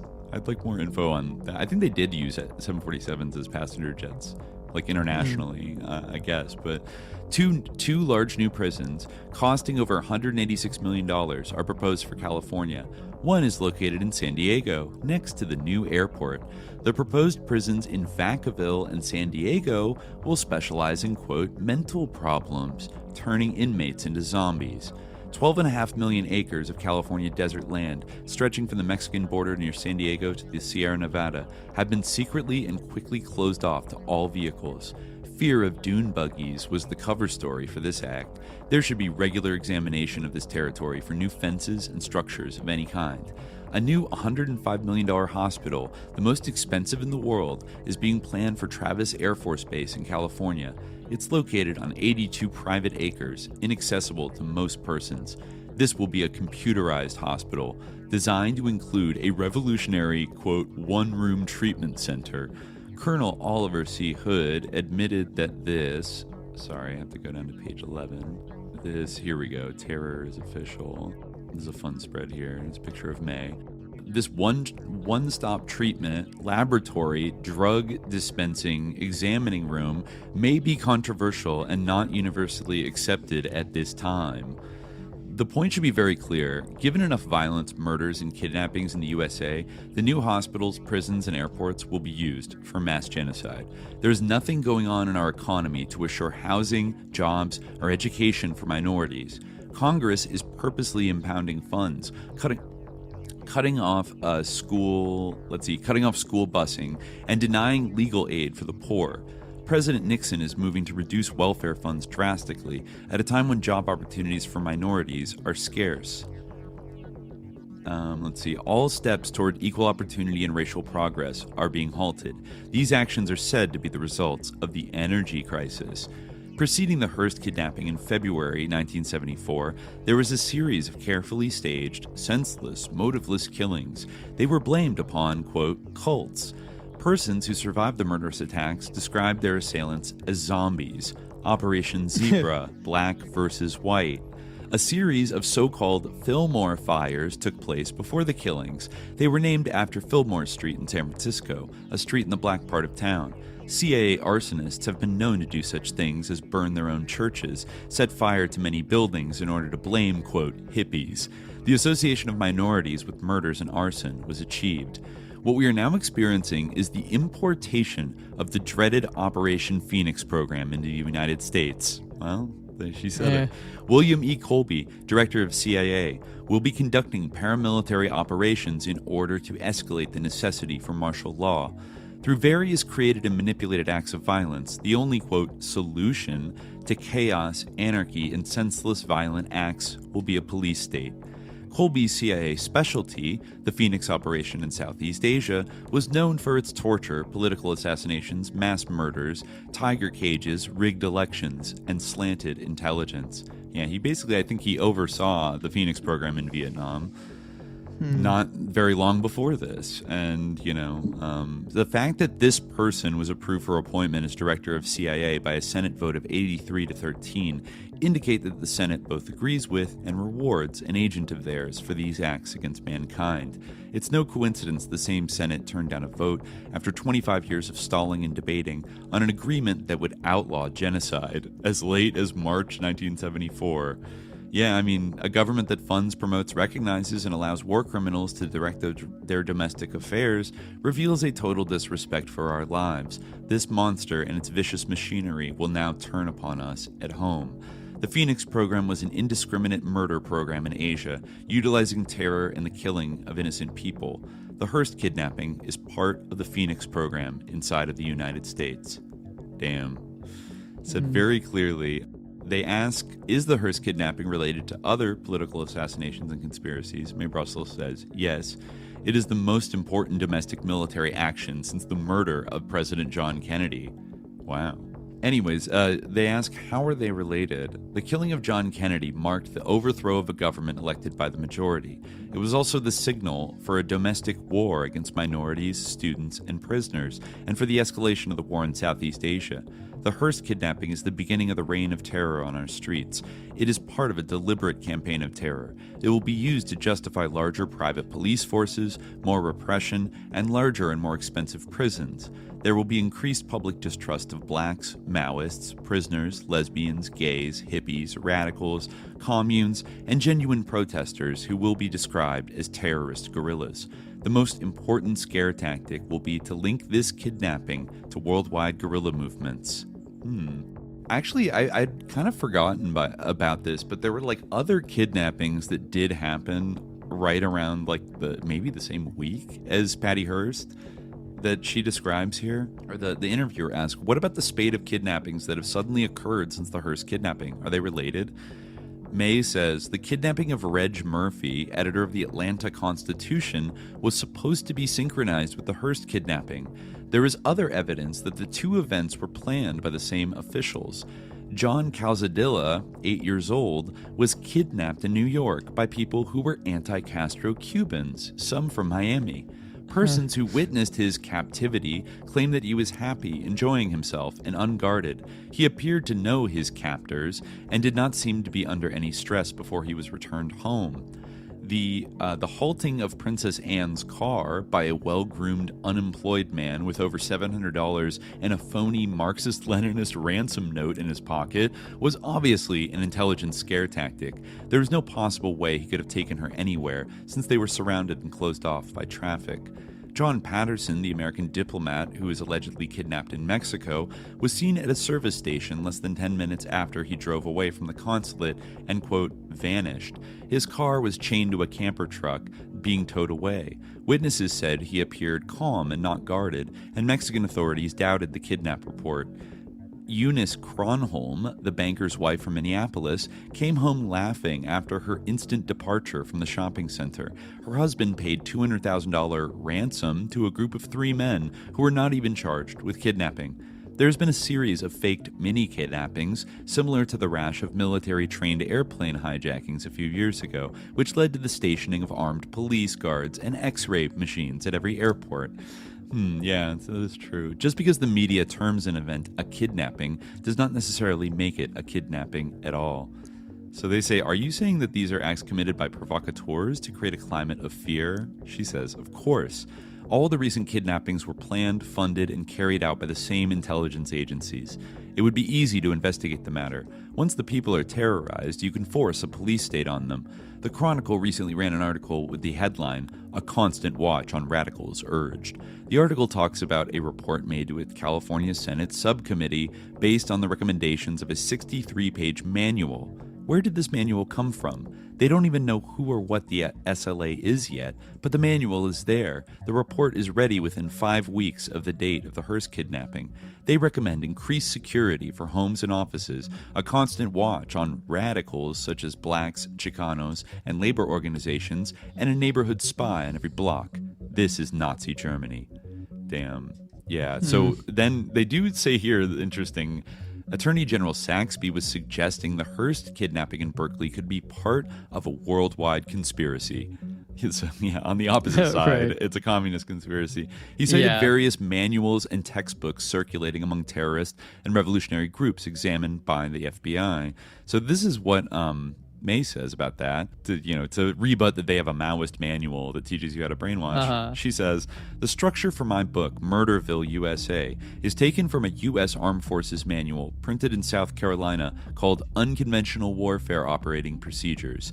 A soldier at Fort Ord showed me how the U.S. military were being trained in counterintelligence and domestic warfare. I think that might be from the School of the Americas. I think that might have been in South Carolina. The parallels between our DIA and CIA operations were proof that military agents and provocateurs could cause economic chaos, social unrest, and domestic fear in the United States using the identical methods that we have used overseas.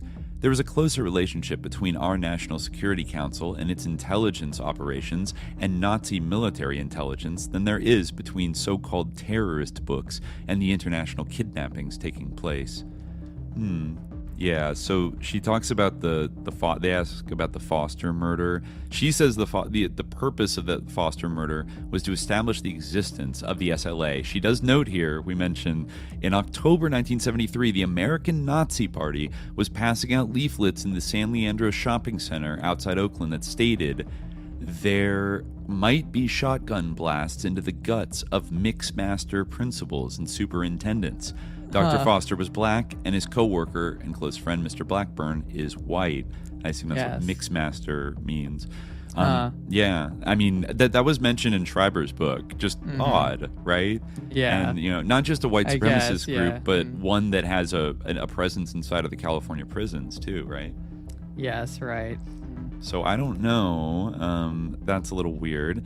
Yeah, and she points out that, even the kinds of bullets were kind of had a racist undertone because Blackburn, who's white, was shot with a shotgun, but Foster got the cyanide-tipped bullets, which she says means he never had a chance. Right, yeah. I saw people say that the actual amount of cyanide in the cyanide bullets is not wasn't sufficient to actually kill somebody with it, but it was I know last time somebody was asking the chat, like, where the hell did they get cyanide tipped bullets from? That sounds so sus.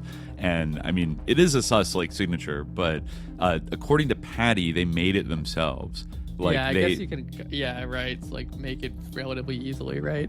They would drill. I guess it's kind of dangerous because you're drilling close to gunpowder, but like you drill a little hole cavity in the top of a bullet, and then you put a little potassium cyanide in it, and then you seal it with paraffin wax. That was their method, and of course they were incredibly proud of like this signature, And I believe they left a box of ammunition of cyanide-tipped rounds in the Hearst Stephen Weed house that was then discovered by the police, which is it just shows you that I think they wanted very much to be identified as the kidnappers, right? And in terms of where they got the cyanide itself from.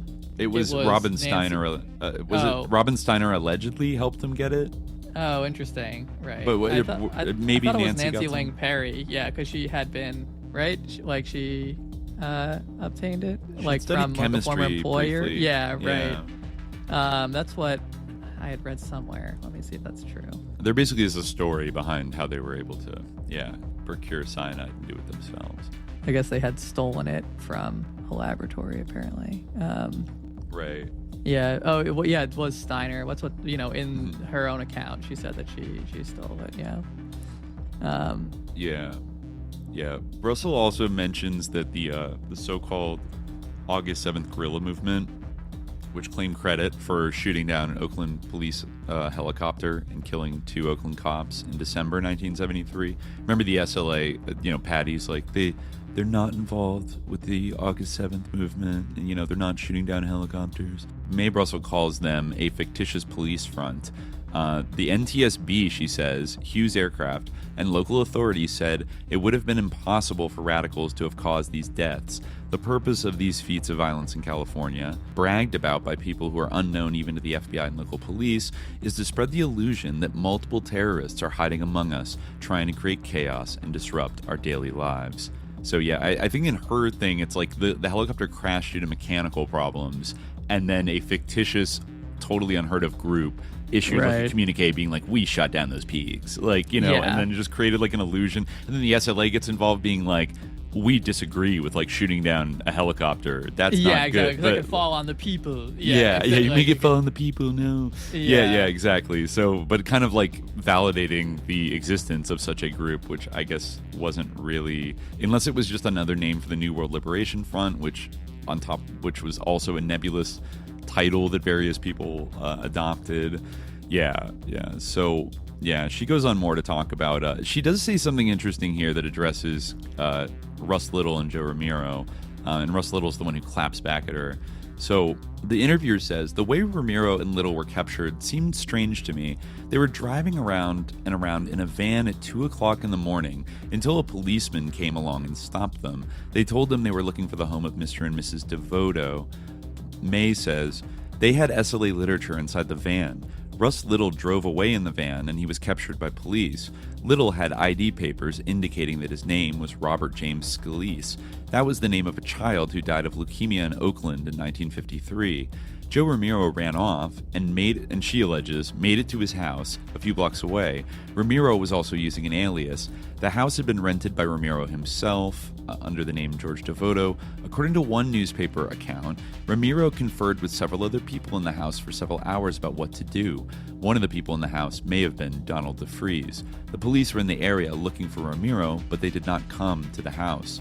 The group inside the safe house agreed to, quote, sacrifice Ramiro. He left the house to meet the police in the area. At the time, he wore a gun around his waist, which was alleged to be the same gun that was used to kill Dr. Foster. The question is, since Ramiro knew he ran a strong chance of being captured if he went outside the house, why would he wear the murder weapon? Yeah, that's what I asked. Like, that's so bizarre if he did go inside the house. Like, yeah. Or you think he could even ditch it if he was hiding somewhere. Like, you know, I don't know. There was a similar incident in the Watergate case where, you know, they put like obvious tape on the door and like kind of almost seemed like they wanted to get caught. So they asked, do you think they were out to get busted? Mae says, it might be.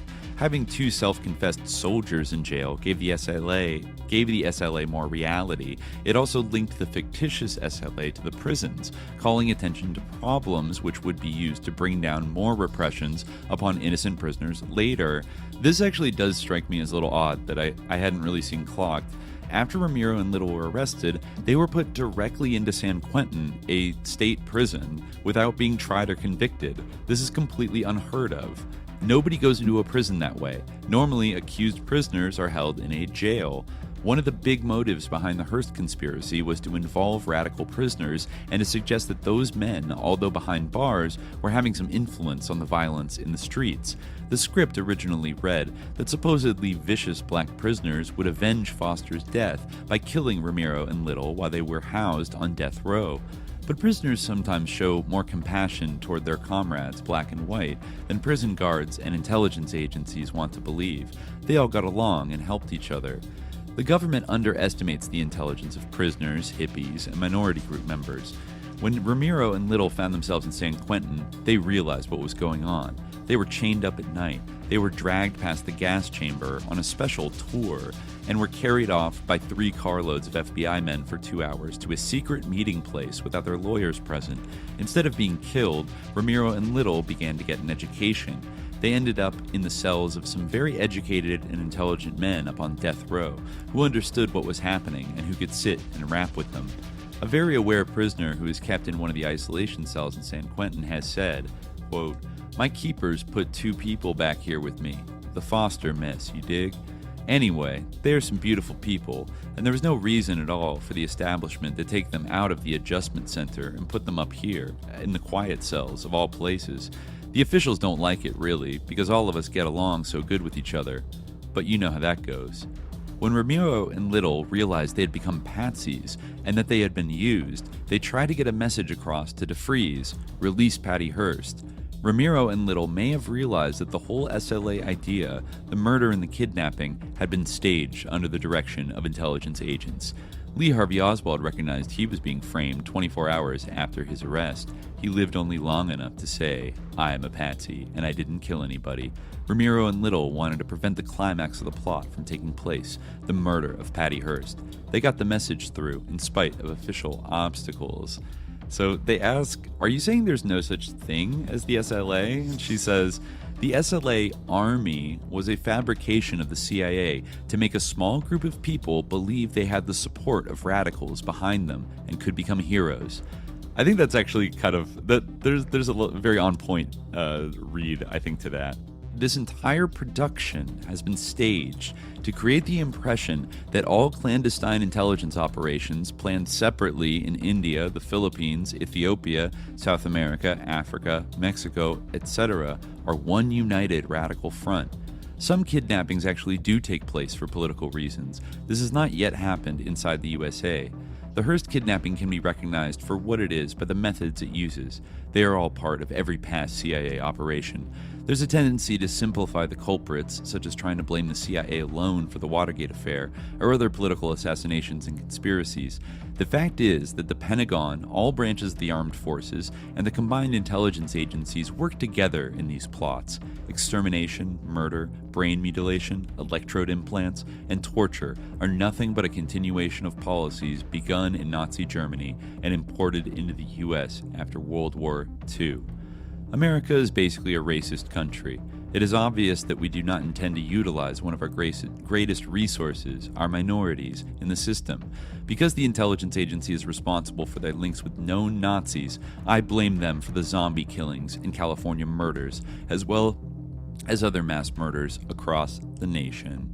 Yeah. So yeah, that's kind of the gist. They ask her kind of like what would be the purpose of creating the SLA. She says the overriding fear of the ruling class is that underdeveloped nations and third world people have begun to demand that attention be paid to their basic needs such as food, health, and education. At the same time, the population explosion means that more people must be provided for by the small handful that makes up the ruling class. To maintain power and what some people consider a, quote, fair degree of profit from their investments, whether in oil, minerals, industry, or agriculture, the elimination of large masses of population would mean they would have fewer people to deal with. The average person would not permit or condone genocide, gas chambers, mass extermination, unless he felt personally threatened. Terror is purposely spread in the communities by pitting blacks against blacks, blacks against whites, Chicanos against blacks and whites, young against old, prisoners against the communities on the outside. Decreasing the population by drastic measures instigated through fear begins to seem feasible and even desirable. Oh my God. Yeah, yeah. She says there's a target date for this plan, which is 1976. Again, didn't exactly happen in that amount of time, but it does give you a little chill to think about today. Like, I don't think the fundamental mindset of much of the ruling class would disagree with by the way they talk now, especially with the beautiful AI coming, where they finally could automate a lot of our labor away. And then what do they need all these people for? Oh, I won't go to these. Sorry. You can see the adult section that takes up half the bar there. Right, of course, yeah. But anyways, That's how they subsidize their groundbreaking content. It's no good. Yeah. It's no good. But yeah, so you see there, like she's got a thesis that this plugs into pretty much, like, she doesn't call it this, but Gladio kind of agent provocateur operations, like a psyop and a provocation to tar the left. And right. I mean, going back to what we were talking about a little bit before, I tracked down, I couldn't remember where I found it, but I did track it down. It's from, I don't think this is like an officially LaRouche affiliated group, although I think that this guy, he was kind of a LaRouche in his own right, and he seems to have very like LaRouche-esque views. Sherman Skolnick. Have you heard of this guy? Yeah. I know Sherman Skolnick. I've read a lot of his work, actually. He's he's an interesting figure, like another one of these alternative media muckrakers, like old school, conspiracy. And he was from Chicago. He was, I think, in a wheelchair. And he was like, he got a couple of judges like sent to prison for exposing their corruption in the 70s. This is published in like his newsletter for the Citizens Committee to Clean Up the Courts. It's this also has an erroneous date where it's well, actually, wait a minute, this is interesting. This is like dated actually on it to 1970, which maybe this very odd. Hold on, maybe that is like a blurry date or something, but it looks like a zero. Maybe that's what led to the error, because this can't be from 1970, although it does really look like a zero. Maybe that's a typographical error. Anyway, so he has this, that says SLA is CIA. The Symbionese Liberation Army, SLA, is made up primarily of government-paid agent provocateurs. Many of them from the Midwest included are Angela Atwood, maiden name Angela DeAngelis, now supposedly separated, home 16 Linda Vista Avenue, North Haledon, New Jersey. Gary Dean Atwood, home Route 2, Crestview Drive, Newcastle, Indiana. Emily Harris, originally from 112 Chicago Avenue, Clarendon Hills, Illinois, suburb of Chicago. Parents, Mr. and Mrs. Frederick Schwartz. Emily is married to William Taylor Harris. Parents, Jerry A. and Betty Bunnell, 3013 Woodland Lane, Carmel, Indiana. I Okay. don't know why that's so important. Training. And William Harris and Angela Atwood were trained at the CIA think tank, College of Foreign Affairs, University of Indiana, Bloomington, Indiana. All three went on to work as a mod squad, setting up narcotics arrests for the intelligence division. I'm Indiana glad. State I'm Police. glad you found this, because I was wondering who. Mae Brussell says this in her realist article in the summer, but I was wondering who originally came out with the idea that, not the Littles, the Harrises and Angela Atwood were like narcs in Indiana, and they went to this like CIA connected, kind of a CIA feeder like grad school, I think, at the University of Indiana. Yeah, the college. Yeah, I don't know. It sounds like it might have been a like an undergraduate program, but maybe, I don't know, maybe it was graduate. I think it was. I don't think they yeah. went to grad. They did become teachers for a little while, the Harrises. I mean, yeah, But, like okay. it's I mean, it's kind of funny to call like even if they were studying international relations or foreign affairs, which is kind of a sus undergraduate major as those things go, like to call it a CIA think tank is a bit of a stretch. But okay, the purported head of the SLA is Donald David DeFries, also known as Cinque DeFries, Donald John DeFries, Donald DeFrez, Don DeFriel, David DeFries, Donald DeFries, David Kenneth Robinson, Stephen Robinson, Donald David Thomas, Sin Q. As a bargaining lever to get out of numerous criminal charges against him, DeFries began informing on the police, blah, blah, blah. You know, he just goes through the kind of case against DeFries. You know, he became an informant, et cetera, et cetera. But yeah, the angle that, you know, he talks about the Glass House tapes and Ron Karenga and all of these things, you know, he goes down this whole list. He talks about Vacaville and Colson Westbrook, and then he talks about Evel Younger. And then this is item number 5, the Hearst family as a target. People will remember that it was the Hearst newspaper chain, now much smaller, that led the attack on the Rockefellers in the 1940s. Oh my God. For example, the Hearst-owned Los Angeles Examiner was one of the few papers in the U.S. to point out on September 12, 1948, that the atomic secrets were not stolen but given away. This was in reference to the secret testimony of former FBI agent Lawrence Curley before a congressional committee. Curley's testimony showed the Rockefellers were active in seeing to it that the atomic secrets were given to the Soviets in the early 1940s before the U.S. had completed its first atomic bomb. Curley was head of a 200-man FBI team tracking top-level Soviet secret police agents in the U.S. He was ordered by the State Department not to arrest them, even though they were about to leave the U.S. with atomic samples and atomic secrets. The implication that the Alger Hiss case was cut short. The implications, that the Alger Hiss case was cut short. Thanks to the chief investigator, Richard M. Nixon, and to supply scapegoats, Julius and Ethel Rosenberg, were framed and sent to the electric chair in 1953. Angry, Curley and 30 other FBI agents resigned. He went on to become a writer for the Hearst-owned New York Journal American. The Rockefellers, principal force behind the start of the CIA, launched financial and other attacks on the Journal American and other Hearst papers, many of them folding up. In 1973, Hearst Corporation, through their Avon Books division, brought out the first attacks on the CIA, the Glass House tapes. Oh my God! It was part. Oh wow! Yeah, actually, I love it. He's a dog. He's a dog on a bone. Like Sherman's going like watch the fuck out if you get in his sights. Like yes, yeah. There has been a raging battle in the CIA's super elitist and gangster-dominated dirty tricks department. Hearst's problem is that since about the 1910s, his business relied upon gangsters. Patty Hearst, apparently brainwashed, has been sucked into the SLA through her former teacher and boyfriend, Stephen Weed, believed to be himself a government agent provocateur. Like in the 1940s, the FBI is getting in the middle. They obviously know what their competitor, the CIA, is doing in the SLA. Prior to the Patty Hearst kidnapping, quote-unquote kidnapping, the FBI knew of the plan to abduct her. As a result, the FBI does not push too hard in this SLA case. The Hearst family is well aware of these details, but does nothing about it. To try to extricate their daughter, they are offering a so-called reward for data leading to her safe return.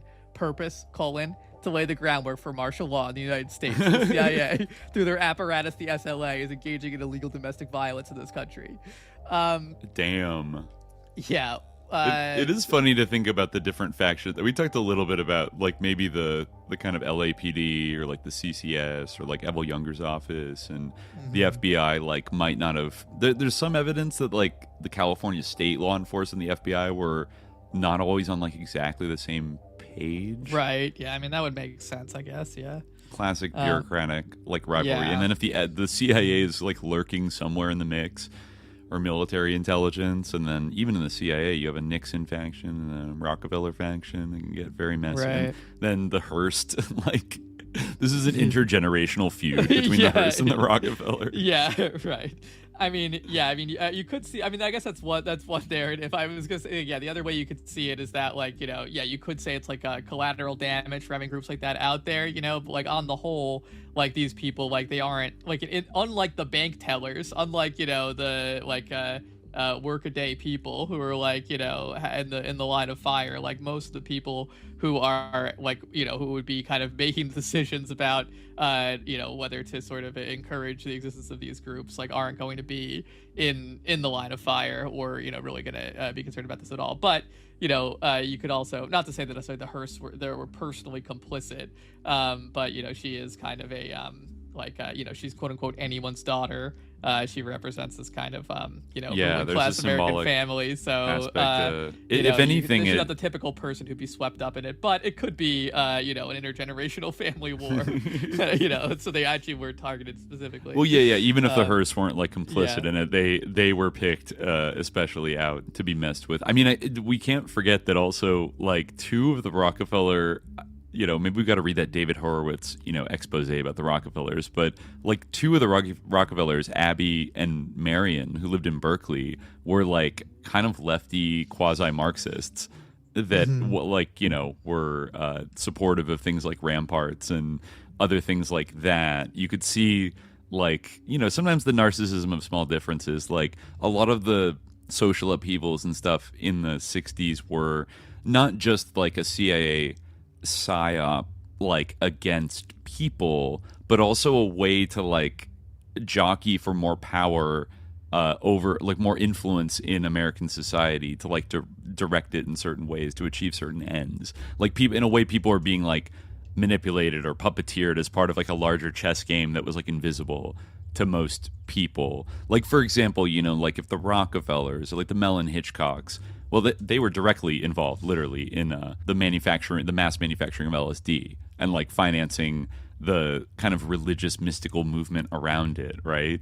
Like Billy Mellon Hitchcock. Actually, if you look through the Berkeley Barb, the number one story before Patty Hearst gets kidnapped in 1974 that they're following week to week is the acid trial, where remember we talked about this in Contra 7, how the expose of Castle Bank, I think, started when they found some bank account like in Marin that was it was one of the more obscure like acid dealers that kind of has like vanished from, but eventually led to Nick Sand and Tim Scully like getting arrested. And then Billy Mellon Hitchcock, the heir who funded all this stuff, turned government snitch and like testified against all of them for immunity. So like that's what was going on in early 1974, where these guys were, trying not to get sent to jail for a super long time for manufacturing like, millions of doses of LSD. And Billy Mellon the Berkeley Bar was a little pissed that Billy Mellon Hitchcock, like the rich kid, just gets to like waltz off and like go back to being rich, and all these people are fucked, et cetera. I mean, in terms of like these wealthy heirs involved in radical politics, like it's funny to wonder, like, is there some kind of like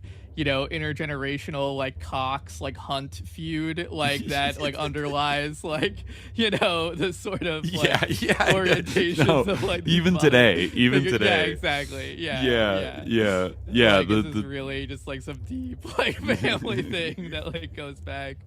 The Hatfield McCoy thing is like a distraction, but what about like the Vanderbilt versus Van Rensselaer like feud of like somebody from the opposing faction got like David Crosby addicted to heroin as revenge against the Rensselaers or something. Yeah, the Van Rensselaers.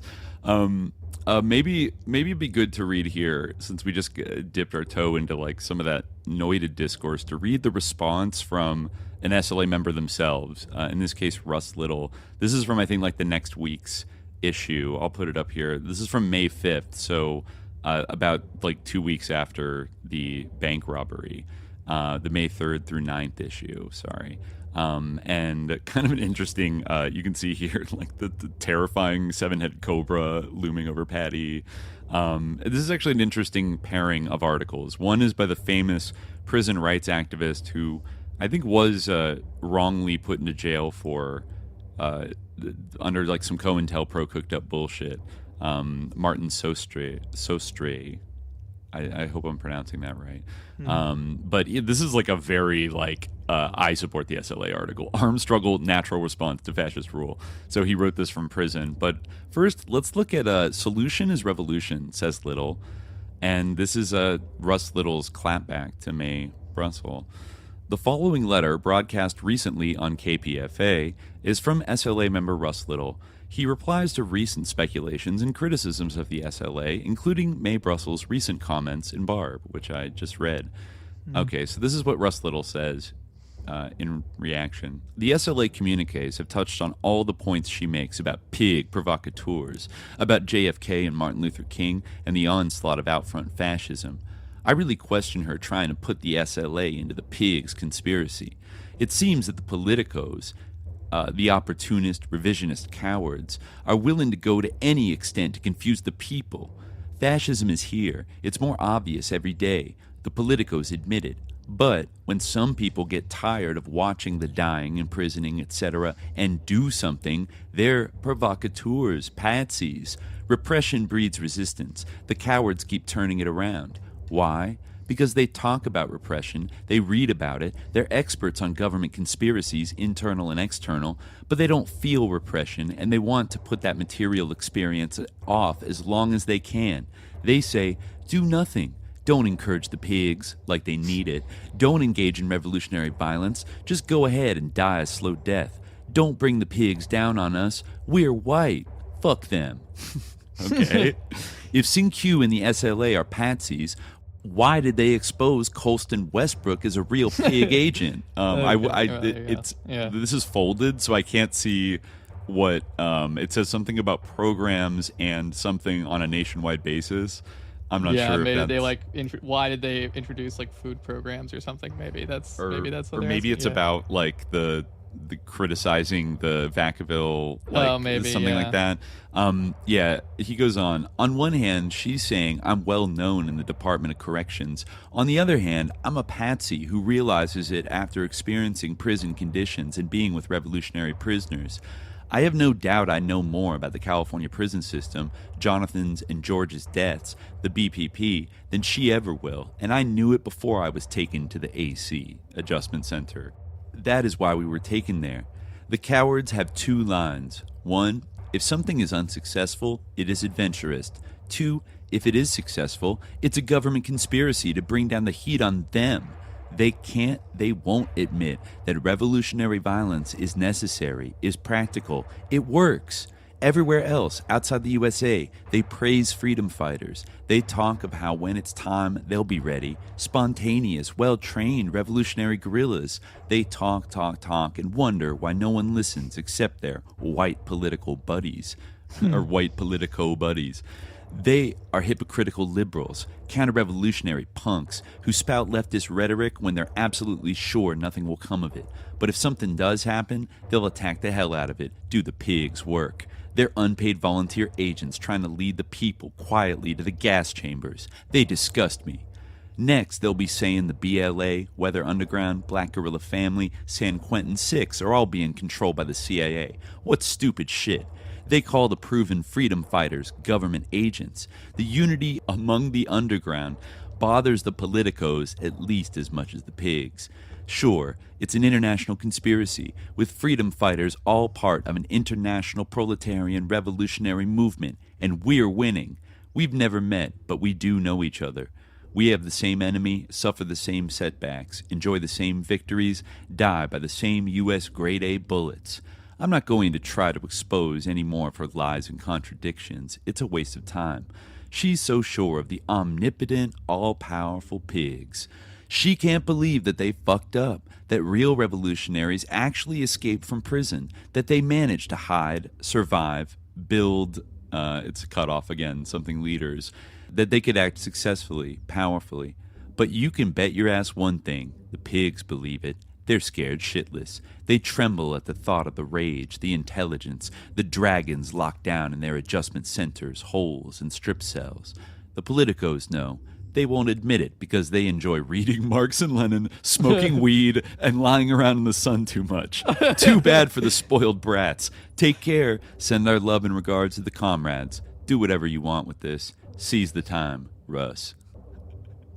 So he comes out hard. I mean, yeah. I will say that I'm not sure about. May might have corrected this info later by the summer of '74, but yeah, I wasn't so sure about her assertion that since Ramiro and Little had gone to jail, they had realized that they were part of some like sus plot and were kind of trying to like de-escalate. Like all the stuff that they're doing in jail and all their statements, for the most part, actually, like for the most part, are very like right on. Like we're SLA soldiers, etc. The one thing is that when they put the arrest warrant out on Robin Steiner, I do believe that Ramiro and Little like submit a gentle critique of like Sin-Q, and say that like she actually hasn't collaborated with the FBI. She hasn't been talking to them.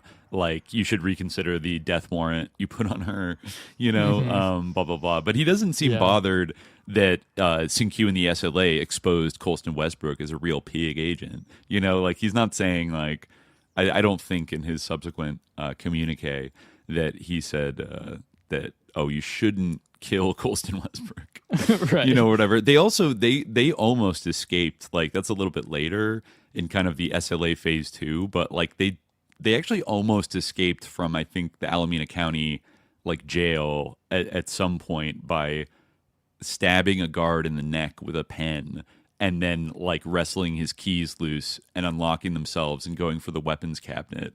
And like I think the cops rushed in just as Ramiro was like taking out like a carbine and like about to load it, and they like tackled him. But like if they had been like 10 seconds later, Little and Ramiro would have been armed with like like assault rifles and perhaps been able to like shoot their way out of a crazy thing would have ensued. So like they definitely were playing up being like hardcore and like about it. They weren't acting like, wow, we were like misled or lied to or something, like they were more or less like down.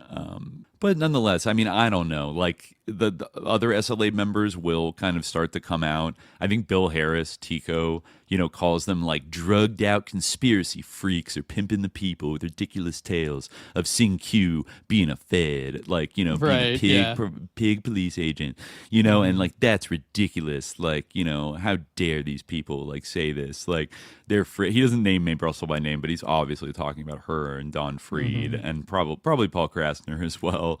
They're very, fuck all that. But yeah, this natural response to fascist rule, like they say that basically, like the left should be behind the SLA. Like they should. The SLA is the armed resistance of the people to the exploitative, racist, and sexist fascism which is now upon us. All resistors of oppression, on whatever level or conscience they may be, should rejoice at SLA's existence, at their successful deeds, and the fear they put in the hearts of the criminal ruling class. It's therefore the duty of us all to support, by all means necessary, our SLA comrades. We must close ranks with them and give them the support they need.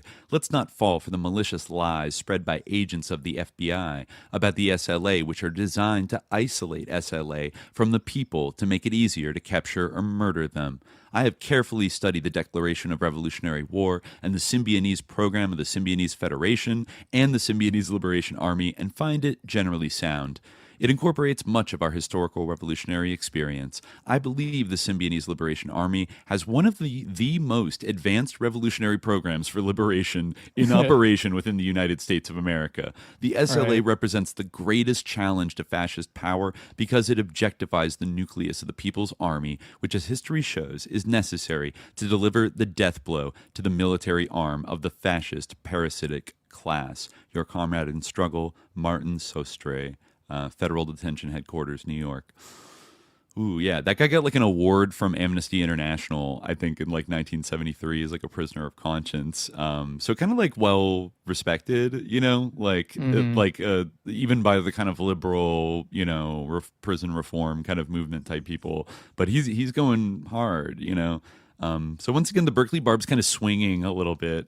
Back like 1 week, it's Conspiracy Hour with Mae Brussell. The next week, they're like, yeah, on the other hand, right on. Like, it's, so I don't know. It's an interesting kind of back and forth like coverage, but I guess, the fact that they get away, does kind of raise their clout again, and the fact that Tania has seemed to join them, is a big thing. Further into May, there are some more statements from Little and Ramiro, and then some other really right on statements about the SLA, which from the Weather Underground and such, that'll be are interesting to read. Yeah, it is. Yeah, I mean, you can see the same thing kind of happening now. You can see the same dynamics really are at play with the left, and it's kind of sad in a way because it does reveal how much of it is does have to do with those kind of face games and that kind of status jockeying, and it's ultimately all these people who are the SLA is at the vanguard of the revolution, nothing even came of that, even though that might have been destructive and counterproductive. It's not that anything, they actually were serious even. They were just kind of posturing and making a show of how hardcore they were in their little underground papers to other leftists. But they, once the SLA was stamped out, or even before, it's not the sort of the million little SLA cells popped up or anything. Right. Like the different heads of the Cobra went off and became new Cobras, and then which I guess was the idea that some of the people had, some of the heavier people in prison even had an idea of I forget which one it was, but they had this idea that there would be a core group that would break out, they would do one action, and they would split into 3-person teams and move to different cities and recruit a new full cell, and then after a while, a couple of successful actions, those cells would break off into new 3-person teams, and then it would just sort of multiply like that. But they didn't get that far, or maybe certain authorities decided that the game had gone on long enough, and I don't know. But first, they had to escape. It's certainly, again, because you just have all this hard, intense rhetoric out there where literally you have that guy Tactics, right? Appealing to the underground press, oh, you want to know how deep this goes? Just look at the underground press, right? And really it is just this kind of circuitous discourse that this kind of circular discourse, it doesn't really actually produce anything, and is just kind of performing for one another, and they play right into the hands of people who are trying to portray this as this threat to our nation. And if you look at then the people who were when they said in the bank robbery, I mean, it really does say everything, that they were afraid of the SLA, right? The people who were oh, if we tell you who we are, if you were in the press, the SLA is going to come after us. Because first of all, that is kind of how the SLA behaved, right? Where their targets were oddly selected, right? Maybe the one somewhat understandable or sympathetic idea that they had was the People in Need program. I mean, I would say that was generally an understandable idea, right? Or sympathetic idea, and that did earn them a lot of support. But other than that, Marcus Foster, these kind of petty grievances with people who they imagined had betrayed them, were their main focus. And it's well, even if that were the case, I feel that is not priority number one. Nobody's really even robbing banks. You should. I would think they're anyway. You get the sense that we don't support violence at all, obviously. Right. Yeah, but there was no they did need the money. On the other hand, I think a huge motivator for robbing the bank was to be captured on the surveillance cameras, to show Patty Hearst engaging in a hardcore revolutionary action, of robbing a bank and getting that. There's a funny line though, I found in some of those TV interviews that I don't know who, this must have been some cop talking in Oakland or Berkeley, but he gives a long interview about what the tactical response is going to be. I think this is after the bank robbery, and when they've lost their trail again, they don't know if they're still up in the bay or not. But he keeps repeating several times, he goes this is not even a this isn't even like a real revolutionary group like Martin Luther King or the union activists that fought for certain rights for their workers. They're not even that type of revolutionary. These are either just confused college kids and jailbirds who think that using violence and intimidation is the way to affect social change. So we have to put the mark of the outlaw on them, and then we're going to do that first, and then we have like a strike force that, the same. It's modeled after the one that drove Eldridge Cleaver out of California, he says, legally and constitutionally, in about 7 months. When he was training young kids to file off the serial numbers on guns and use bombs against police. So we're going to do that, and we got to put the mark of the outlaw on this type of behavior.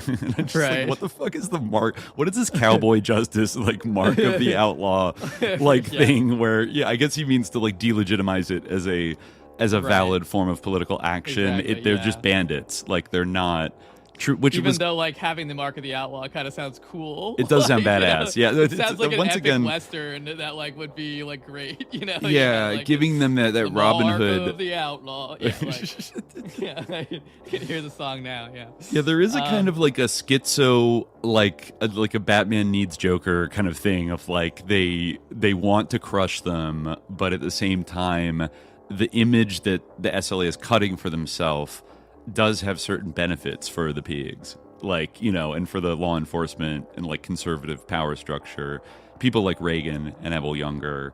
It kind of fits their right-wing anti-communist like fantasies that they're trying to sell to sort of normie people about these crazy leftists and just like how out of control they are. And well, and I think like even beyond like the kind of like domestic gladio like angle to it, I think that there is like also like there's a kind of like automatic there's a level at which people psyop themselves, I think, because like when there is like a discourse that is like so hegemonic and powerful, you see this in all sorts of different contexts, but like when there's a discourse that's so hegemonic and powerful that's kind of propagandistic and based on like kind of dehumanizing and caricaturing a certain tendency or group, then like weirdly that group actually starts to like believe in that like image of like that's how they're supposed to behave. Like a real leftist group would do all these things, that like we would like be like savage. We would have no like compunction about like killing innocent people. We would shoot cyanide bullets at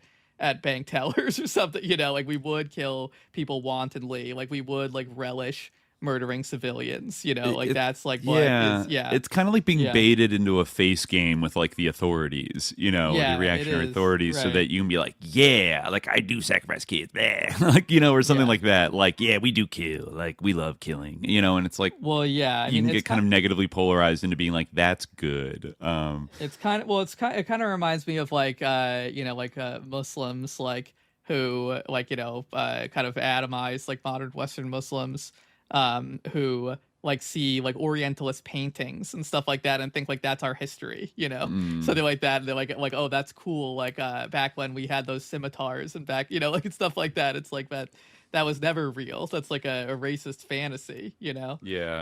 Or to use like it's a little bit like somebody like taking the sort of like John Birch line that like Mao deliberately killed like 150 million of his own people on purpose, and somebody who like identifies as a Maoist being like, he did and it was good, instead of being like, oh, that's like an imperialist lie, like he didn't like actually like direct the killing of it's like there was a famine, there were mistakes made, but like he wasn't trying to like murder, and that number is just pulled out of your ass and it's fake, kind of. They're like Stalin like deliberately killed like a bajillion Ukrainians like on purpose, like kind of instead of being like he did and it was good, it's like that's like falling into a little bit of a trap, like the sicko trap. Definitely. Just because you want to meet their challenge and be like, I'm not backing down, so like and in some cases like there is maybe a time and a place to it's like if somebody was like whining about how like Nazi officers like got like shot at the end of World War II, and it's like, oh, they did, and that would be a case where I'd be like, well, like there's a war that they did a genocide, like I'm sorry, like I mean, actually, what a good example is, I actually was this is just something I saw on Twitter, but actually I think it captures this mentality very well. There was some one of these million zillion tendencies on Twitter that was like posting like the training montage of Ivan Drago from the fourth Rocky movie. Okay. And kind of making like a communist hype edit out of this. And someone like quote tweeted it and said like, oh, these are like fascist aesthetics, blah, blah. And someone was like, you leftists would hate like communist propaganda, like, it's one of those things like communism versus leftism, which is anyway, whatever. But you would hate it if you saw like real communist propaganda, like it's always like a blonde haired, blue eyed, like kind of being like you're like woke, you're dysgenic or whatever, you stupid like fight. And and observing this, not really having any like stake in the actual argument that people are having with a stupid meme, like I'm thinking like, well, that is not communist propaganda. That's anti-communist propaganda. That's one of the most anti-communist like slop movies I can think of. Absolutely. And Ivan Drago in that movie, I recall, is depicted as like, a technoid, like kind of Superman who takes steroids and trains in this if anything, he's like the working class, like the representation of the working class in that film is Rocky, even though he is like an American capitalist millionaire who lives in a mansion. a multi-millionaire prize fighter. Exactly. Yeah. He he's like lifting up like, buckets of water to train and stuff like that. Or like training in the snow and like punching meat. Yeah. And Ivan Drago. I mean, they even have Ivan Drago execute like the great hero of like black capitalism, Apollo Creed, and be like, if he dies, he dies. So somehow like he's the racist, but like, Rocky from the white ethnic from Philadelphia is like completely woke. But now you have like American, this is like the kind of like delusion and like the kind of like atomization and like complete like just lost status where we have like American communists and leftists like looking at this clip from Rocky 4, which like again another movie that just sucks. And like admiring this and thinking like, wow, like I wish we were back in the days of communism. Like that is literally an anti-communist caricature. It's like doing a Red Dawn hype edit with like Russian funk like playing as like the Russian Soviet paratroopers like descend. They parachuted in the back and just shot up the teacher. Yeah, exactly. Right. The edits, like why are you a communist? Edits, like but that's an unfortunate thing to happen. I'm actually surprised more that the Symbionese Liberation Army, because let's be real, they did have a style, like the seven-headed cobra flag, like it has a little pizzazz on it. I'm kind of, it's interesting that I haven't seen more like kind of ultra leftist types that might be susceptible to that kind of thing, like reclaim the SL. I'm not saying anybody should do that, all right, but like punk bands for years would often sample like Randy Hearst saying like death to the fascist insect that preys upon the life of the people, and shit like that. As a kind of ironic, I guess comedians, I think Schreiber notes that like stand-up comics in San Francisco started ironically appropriating Up Against the Wall Motherfucker and Death to the Fascist Insect, in like their comedy bits, like, and just like, you can see Robin Williams doing it. There was an element of like funniness to it. But I mean, I wouldn't be like, I haven't seen it, but I almost feel certain that like it does exist out there, like the people who are like, the SLA was right out, like still, they must exist. Like they're out there on the internet somewhere. Yeah, somewhere. Yeah, exactly. Exactly. We're probably at the end of time today, so we haven't been able to, well, I guess next up we want to talk about, I'm sure you might be able to find some interesting tidbits about it, but they do receive assistance like in their final days in San Francisco after somewhat like insanely Donald DeFreeze is like we need somebody to help us and like get us, like secure us an apartment and a car or whatever, and he's like, I'm gonna go around the neighborhood knocking on doors and be like, hello, I'm General Field Marshal Sin-Q of the SLA, could you help us? And they like apparently actually did this. And then they came to a house of where some black Muslims lived, and finally they were like, "Oh my God, it's Sin-Q, like the Sin-Q, oh my God!" And they do help them out, like they literally like help keep them safe, and like are big fans of the SLA, in a way. Like they bring their children over to like sing like Swahili songs, and then they say that. like they don't want like any pigs to overhear like them speaking kindly about the SLA in their house. So the code name for Q is Jesus, Wow. and a couple brothers come over and help them buy some used cars.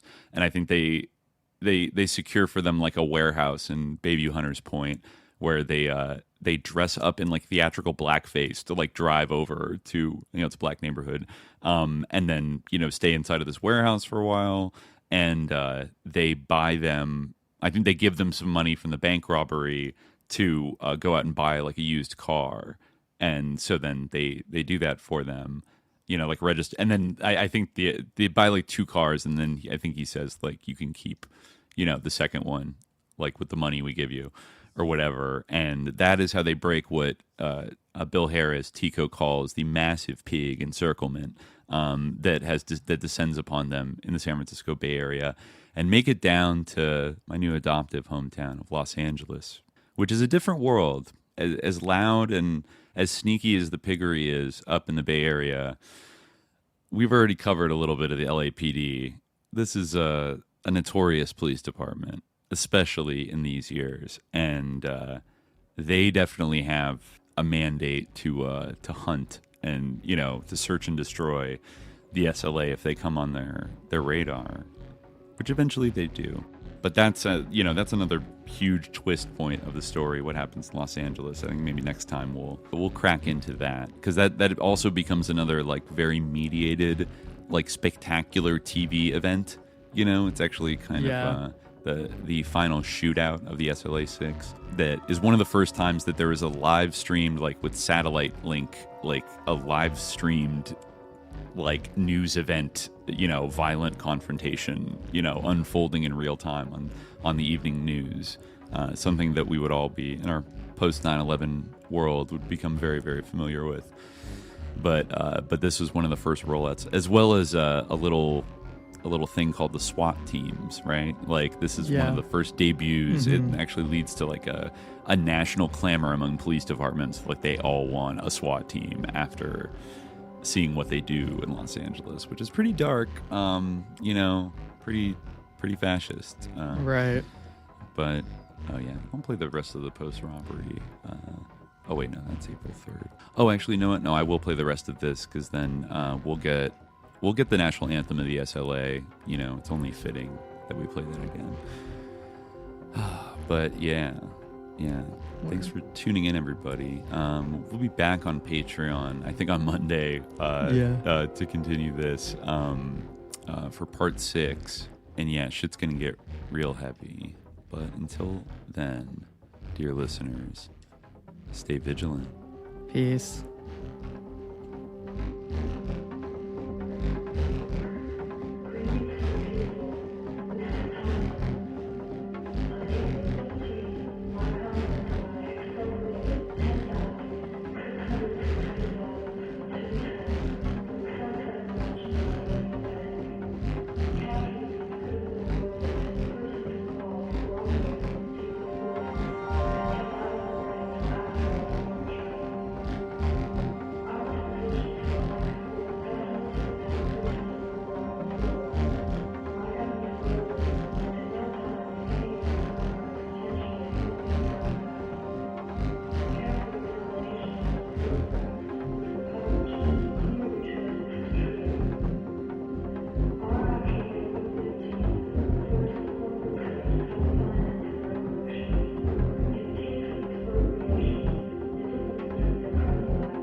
closing, I wish to play the national anthem of the Sudanese Liberation Army.